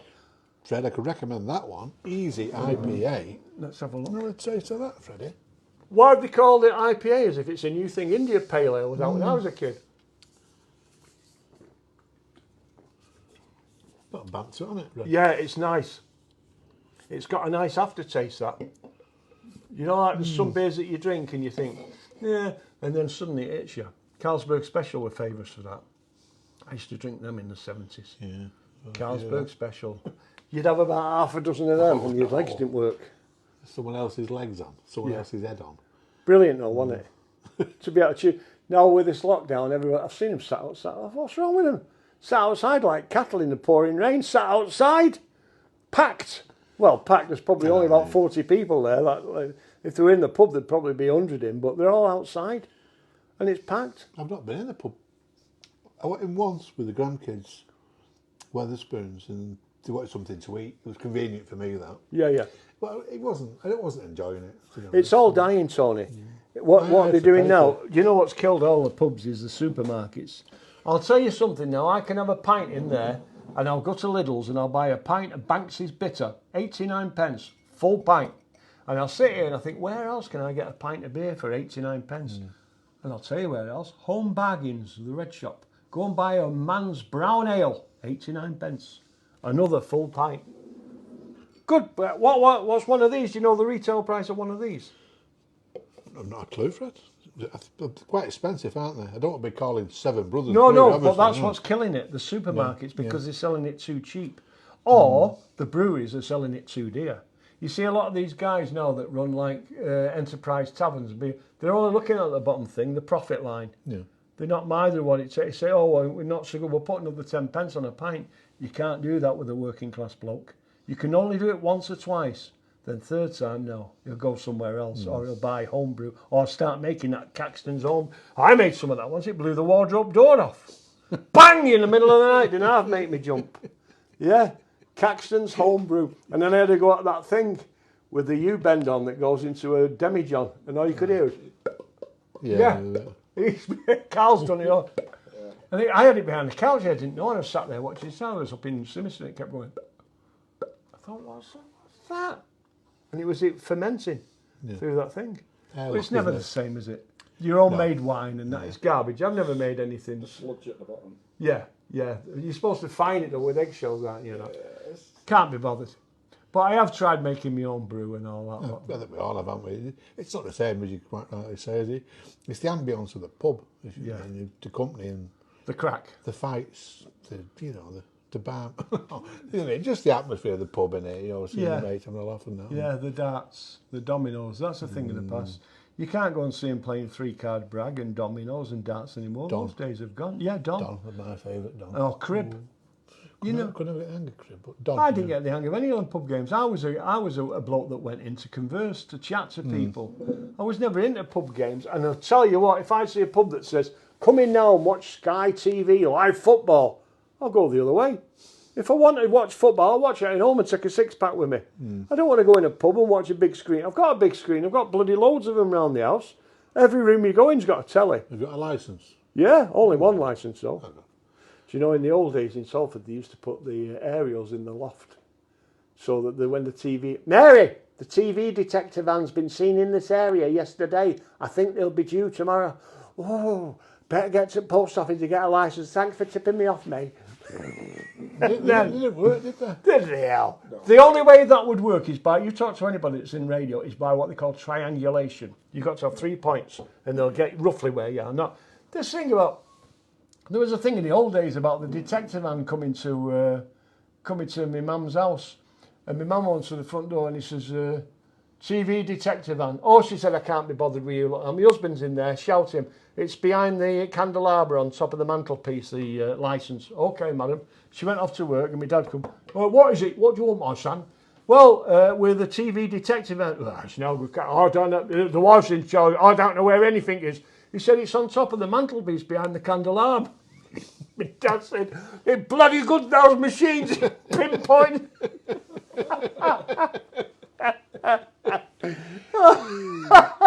Television licence. He was a nutter. Yeah. Did you ever have a catapult as a kid? Oh, yeah. Did you ever go down the landslide? No, that was Broughton, wasn't it? We were more Anky Parkway. Oh, you missed it. The landslide was fantastic. Everybody had a catapult made out of the branch of a tree like that with an old inner tube and a leather pouch on. Until you got the hang of it, you always fired the pebbles on the back of your thumb. Like a big carbuncle on the back of your thumb, so you got the hang of it. Yeah, and we had pea shooters, and some people used to use rice, not the same as a pea. No, maple peas, you want to? Yeah, and then you made a pea gun. Yeah. With wood and an elastic band for the trigger to return. Or as they call it on the light machine gun, the barrel locking nut retainer plunger. And it returned. We used to do that, see who couldn't sound the words and all that lot. They had to go and get the next round of beer, and this is after we'd had a few pints. And I used to do, I'll say, okay, we'll do Blue Moon. Oh, no, you're always wanting Blue Moon. He says, because you know that one. And Blue Moon was, you had to say it. Bomb da bomb bomb bomb bomb da bomb da bomb dang dang dang ding dong ding blue moon da blue moon da blue blue blue blue. And unless you could do it without one mistake, you had to buy the rounding. And the other one we used to do was from Hair. Do you remember the musical Hair? You had to say, Claude Hooper Bukowski, he finds that it's groovy to hide in the movie, pretends it's Flynny and Antonioni and also his countryman Roman Polanski all rolled into one. Now, if you couldn't say any of that, you had to get the beer in. You didn't say it then, did you? I didn't say it, but no. Hair, I remember Hair. Yeah, and when Last Orders came, I used to knock around with a bloke called Barry Thompson. He was a docker. They used to call him Big Iron. 6'8" he was, massive fella, belting lad. And we'd go in and he'd say, come on you lot, drink Last Orders. He'd go, I could stop for written. Last Orders, and there'd be 4 of us. And he'd go up to the bar and he'd get 4 pints for each of us. So he'd come back with 16 pints on a tray, and we had 10 minutes to finish him. Oh, I couldn't do that. And that was in the days when you took it, stupid thing to do, but we always used to drive and all that. Yeah. And I remember going out with one of the lads, it was his turn to drive, and he never acted as the chosen driver. He'd always have a drink. We went down Littleton Road from Ford Lane, where Littleton Road is, in Cheam Street, round the roundabout, the wrong way, in his larder. I know, good job there was nobody about. Oh, I've had some great times. You know, I regret nothing. The only thing I regret is the things that I didn't do. I don't regret anything I've done, do you? Getting caught? That was the worst part, getting caught, but I don't know. Not really. Have you ever done anything, Carl, that you wish you hadn't have done or wish you had done? Yeah, well, I met Tony. Is that wish you had or wish you hadn't? I hadn't done. I regret that day walking in Salford online. How long have you known each other? 10 minutes. Does anybody know who you are? Why don't you turn the camera on yourself, let people see who you are? I don't. I'm not one for in front of the camera. Oh, Valentine Bailey, man of mystery. I do behind the man camera. in black. It adds to the mystique and the illusion. The illusion. Radio's like that. I always maintain radio. Plus, it helps as well when I'm out and I'm doing things. No one knows who I am, so I can just sneak in and out. Yeah. We used to listen to Journey into Space. Jet Morgan in the World of the Red Planet on the Light programme, 10 to 7 every Monday night. And radio, I was always maintaining, it's when I did the radio myself as a presenter. Radio is a far better medium than television, because in radio you paint your own. Exactly. With Orson Welles. Yeah. People committing suicide, aren't they? Yeah, believe I've always it. listened to radio more than I have watched TV. Don't even have a TV licence. You've got to have one for a radio. 7 and 6 they are. Oh, I don't listen to radio. Did When they you say I when don't you get your listen to dog radio? licence, get your telly licence. Next door's got one. Dog Just use theirs.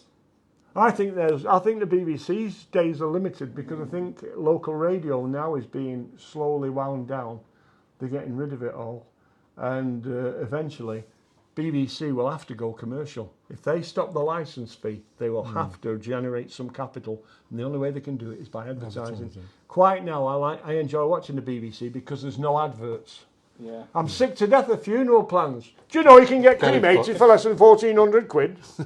Carriage clock as well. Leave this for your family when you go. Yeah, and get a free pen off Parky if you sign up now. Yeah. I don't want Parkin can shove his pens where monkeys put the nuts. I'm not interested.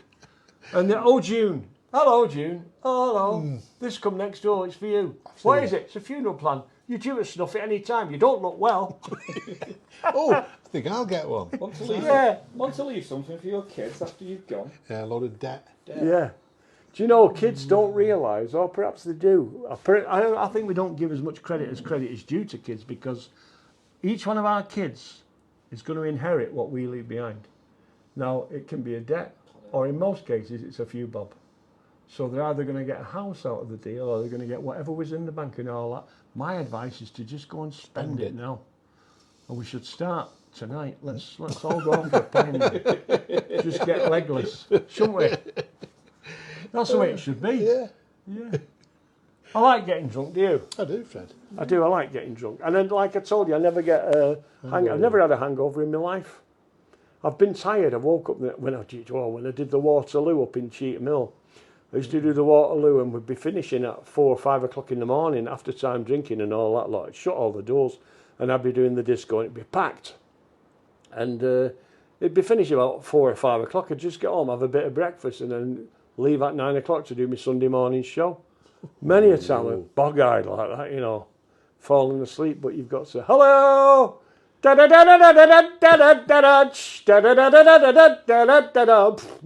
bum, bum, bum, bum, the peanut vendor. If you're looking for a moral to the song, 50 million little monkeys can't be wrong. Hey, I listened to Zoe Ball the other day on Radio, is it on Radio 2 or Radio 1? Radio 2. And she's playing the peanut vendor in the background. Was there? Yeah, honestly, I thought, well, I don't mind that. She's playing it. She's probably heard what people played in the past that is a good, what we call a bed. A bed is what a piece of music you play that you talk over. What's his name? Tony Blackburn uses Cliff Noble, a horse. That I used to play at the Barbarella. Yeah, and you talk it over, and you have it on voice suppression. So you're talking, like, and he's not doing that with his knobs. He's just talking. And coming up next, and the music will go down. And then when he stops, the music goes back up. It's all done electronic. Yeah, and it's all done like that. But in the old days, when you played records, you put your vinyl on. You had your earphones on. The record would start, you stopped it straight away and you turned it back one full revolution. And it was ready to start off there. You put your full volume up and said, here are the Ides of March. Da-da-da-da-da! And that's how it was cued in. People thought you wore earphones just for the fun. It was to cue your records in. When you're on radio, it's to cue your records in and also to listen to your interviewee, but your producer in this ear telling you when you're going wrong. Or keep away from that, don't mention it. We had this thing at the BBC called the Rat's Light, and it's a white light, and it only come on when there was a severe message. One of them was for the Queen Mother when she died. I didn't see that, but I knew the Rat's Light was, and I was on it when died. Les. I think I better have another drink. Les. Oh, it says Les. Les Dawson. Yeah. And they come in the white light on. Everything's supposed to go down, but he come in with it. He says, just heard now that Les Dawson, the comedian's just died. Plug it out now, as soon as, bring it down now. So I had to do it. I says, well, got an instant news flash for you here, ladies and gentlemen. The comedian, Les Dawson, apparently has died. More news at the top of the hour. And it was 20 to 3. But the reason why they asked me to do it, they wanted to be first with the scoop. You heard it first on Radio Manchester, which was then BBC GMR, and then up to 12 o'clock or the top of the hour, whenever it was on, over to our newsroom. And then that was the main lead. The comedian had suffered a fatal heart attack. Did you know a chap from the BBC that Mike, what was his name? With the glasses on. He used to write books about and do the cruises. Mike Craig. Knew him very well, Mike. Yeah, and his girlfriend, not his girlfriend, his wife, Susan. Did you know his Yeah. girlfriend as well? Yeah, I nearly slipped up there, but I couldn't think of a name. Yeah, he used to. The trouble with Mike is he liked to drink, and when he was doing his cruises, he was into red wine, and he used to garble a load of the nonsense. But when he did his stuff, there was nobody could touch him. Like he'd work with Morecambe and Wise, the Grumbleweeds. He used to put them all on. That was his bag, and he used to do it on radio. And then he started working. He came working at GMR doing a Saturday show. Yeah, he's passed away now, Mike, but he was a nice fella and his knowledge was second to none. But like most of us, he liked to drink. I used to be in the, probably still am, the Musical Appreciation Society. Oh, yeah, so did I. Frank Randall's my... At the Britain's Protection. Correct. Frank Randall was done by Keith Clifford. That's right, he did. By gum, I'll hot and for thee, sitting here, by gum, I'll fettle thee. Lives and livers of Frank Randall. Why did you? Was you there that night at the Britain's Protection with because- Keith Clifford? Because Randall, I'm in the Frank Randall Appreciation Society. That was run by the late C.P. Lee, lovely man, Chris. Like C.P. Lee died. Yeah, died last year, died attack. I was with him at the Bob Dylan concert at the Free Trade Hall. Yeah. Well, Dylan was his big thing, wasn't it? Well, loads of multi-talented, Chris. I didn't know he died. Yeah, yeah. it's He sad. couldn't have been that old. He was, what, 60s? Yeah, he was 71, I think he was when he died. Just retired. Bloody hell, that's comes as a bit of a surprise. That I didn't know that. Well, Chris used to run the Frank Randall Appreciation Society because we used to go to Blackpool once a year to the North Pier. Do you know what his name was? Yeah, I do actually. Someone said, and then we used to go to the Carlton Cemetery That's where he's buried. and put the beer down. How old was he? Oh, Frank, oh God, he wasn't very old when he No, died. he wasn't. 50 odd, 53. 53. Yeah. And he's at the Carlton Cemetery. Because that's where my mate Chris Walmsley was buried. And the thing about, his name was McAvoy. Yeah. And his son was The Arthur artist. Delaney, Yeah, the Arthur artist. that did Yeah. all the trams and that of That's right. Manchester. But I don't know whether I'm upsetting anybody by saying this, but he had a very amorous occasion on a few times with Diana Dawes. It's well known that. But by gum, I bet he tried to fettle her. Come here, Diana, I fettle thee. The Houghton. Did he ever tell you about the time he bombarded Blackpool Tower with toilet rolls? Yeah. I've got there's two books about Frank. One called King Twist, and the other one's called Wired to the Moon. Yeah? All about his What about the time he was in court? Dangerous driving. And the magistrate said to him, Mr. Randall, it's ridiculous what you did. He said, well, a vehicle comes straight on towards me and hit me. He said, Mr. Randall, the vehicle that hit you was a tram. He put an advert, didn't he, in the Blackpool newspaper. He wanted a chauffeur stroke bricklayer. What? And he said, what? Anyway, just journalist chap interviewed, said, what's all that about, Frank? He went, well, I want a chauffeur Monday to Thursday. You can have Friday off. He says, you can guarantee I'll be pissed up and I'll crash the car into my wall and he can mend the wall and stop me. He didn't care. He didn't give a hoot about it. Do you ever remember the story about him going with a crate of brown ale in the back row and a shotgun in the theatre and firing it at the cast or up in the air? No, that one. He was a real wild firebrand, wasn't he? He was mad. He was. I liked him though. He took his teeth out when he was in London. He didn't go down well there at all. It didn't travel well. Northern humour doesn't, does it? He took his teeth out in the rage and threw him at the audience and stormed off. And the promoter said to him, Frank, you know, your act, it's not polished enough. He said, I'm a comedian, not a thing coughing. What was the other one? Who was the other fella? Sandy Powell. And can you hear me, mother? Can you hear me, mother?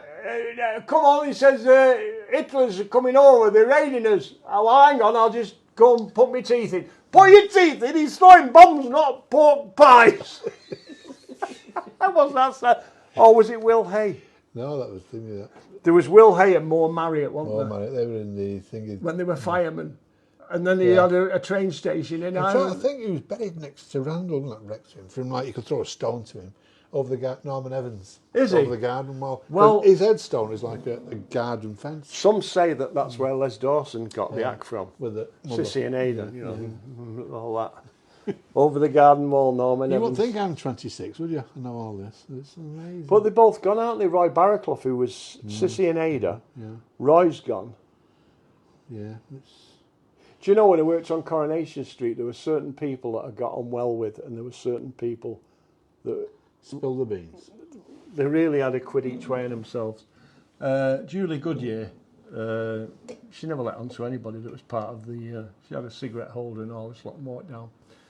Bill Roach, we ended up being joint patrons of Crime Watch. He did Manchester Central and I did Greater Manchester. We were on that. Yeah, we were still on it. See, Crime Watch is nothing at all to do with the police. It's a charity. And it's a great way of getting people to grass on the mates because it's all anonymous. And it worked. Who else did I like down there that was... Percy...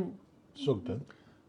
Was that his name, Percy Sugden? That was his name in the Coronation Street. Yeah, Bill Waddington. Bill Waddington. He was exactly the same as he was in character. Cantankerous. Yeah, he was exactly the same. I'm just trying to think who else. Charles Middleton was all right. I used to have a drink with him. He played... come on. What's his name? Charlie? No, that was his name, Charlie Middleton. I used to have a drink with him in the pub on Liverpool Street, top end. The Oxnable. Oxnable, yeah. Potato. Jack, what's it had it? Jack Diamond ran it at the time. Charles Middleton, he played Jim MacDonald. Oh, yeah, the Irish chap, yeah. It's all right like that. No, it's all right. Go on have a drink. Nice, I am. He was all right.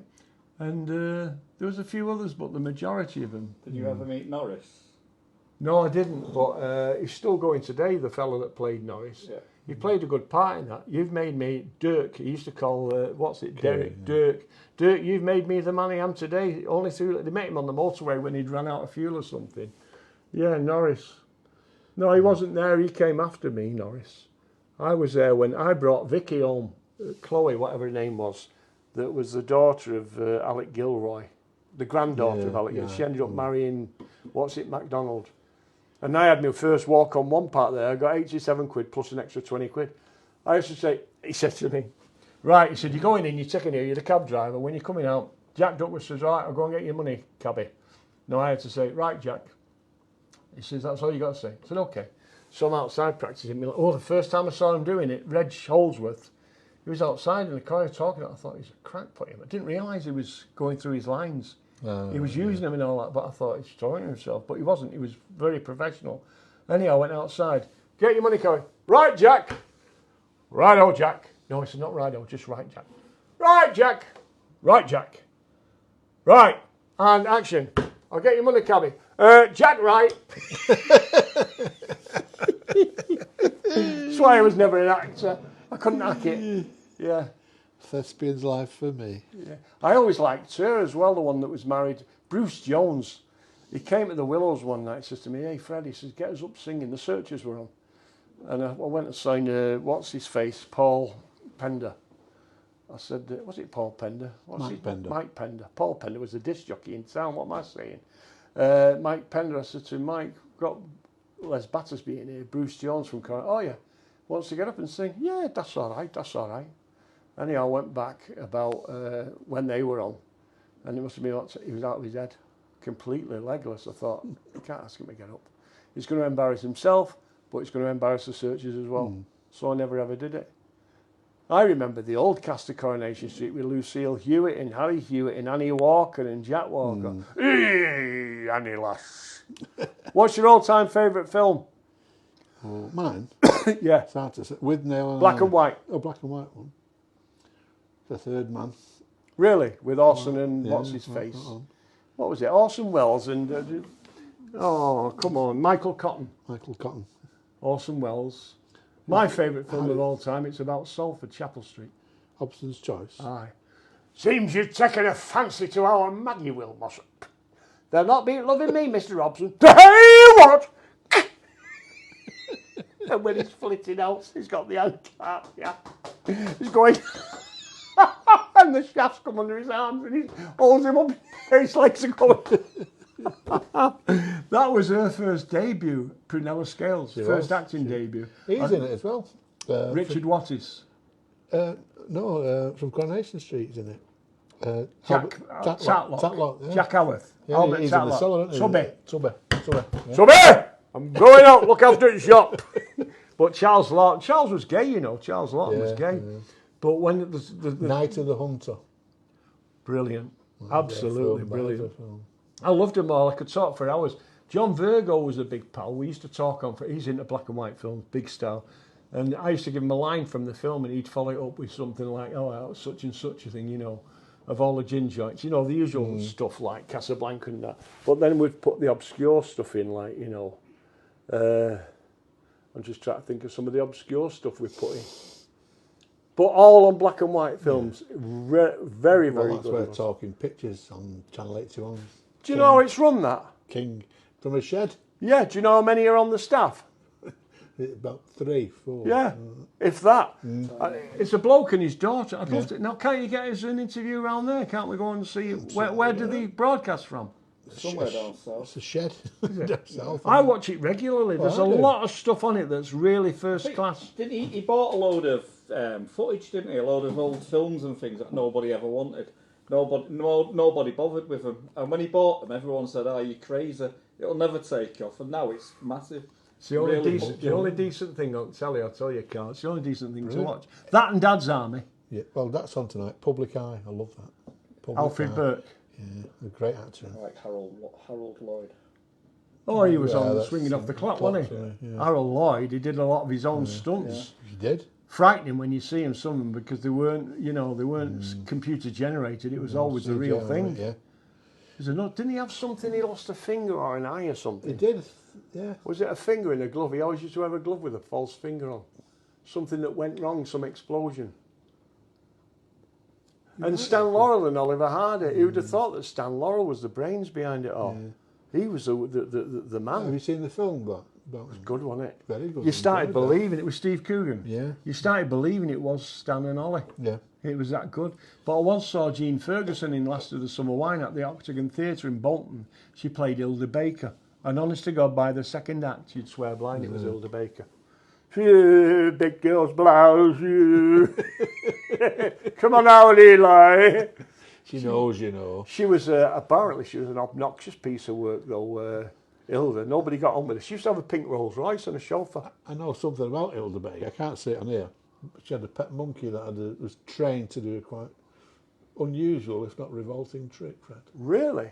Was it to do with the monkey's apparatus It was. and his hand? It was. Yes, I think I can. And yes. he's trained to do it at the drop of a hat. Hilda would say, Well, who trained you then? The monkey. the monkey. He was well known for it around Eccles, wasn't he? This conversation's gone down. Yeah, you started at the UCP work days week 20, you have to work a week in hand. Oh, the tripe works. Tripe works. It was right next to Highly somewhere. Somebody put it on Road. Facebook. The piggery. Next to the piggery it was on Hiley Road. No, Neil Hiley wrote it. Did you know Neil? The DJ, wasn't he? Suppose you call it? Little old Neil Riley, you call him. Neil Hiley. Hiley, yeah. Little old Neil Hiley. He used to be in a band. He started off in a band, guitaring and all that. I sold him a jukebox. And he had it at his house in Eccles where he lived. And he died. He was only young when he died, Neil. And Kath, his wife, she spent a lot of the money on... Cosmetic surgery. It's $1 million. He must have been depressed all those years and all that lot. She had all her face done and all that gear. He was still alive. It was still like. Hey, does that? Hey, they're only true. They can't do you any good for telling the truth, can they? What's this? Account suspended. Yours? No, all right. Right, we're going to wrap up, Carl, because I've got to go home, see my son and heir, and take me medication. Yeah. Medication, my ass. What is it, that testosterone? I left some of that on my t-shirt and John rubbed up against it. She said to me, "Do you want another brew?"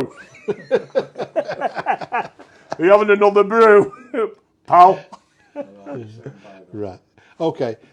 Fred, absolutely marvellous, honestly. Thanks, Flynny. Enjoyed Great it. seeing you. And thanks to Seven Brothers, Brothers, from yeah. Weast behind the bus depot in the super new Daniel Adamson Road Brewery. Correct. You may go further. On the banks of the ship canal. You know, yeah. Is it? With the, Where you? Hang on a minute. Where's the water come from that makes this beer? It's been passed by the brewer, don't worry. Yeah. So we'll do a shinny. Like and share, please, because we need it. Just like and share. And tomorrow we'll be filming from The Lighthouse. The Lighthouse in Monton. Virginia Woolf to the Lighthouse. Bit of culture for there for you. Yeah, be nice. 1927 book, To the Lighthouse. Virginia Woolf, But we won't be talking about that. We're talking about the Lighthouse, how it came about, why, where, how, and we'll enjoy it, and I'm sure you will. Cheers. Ta-ra,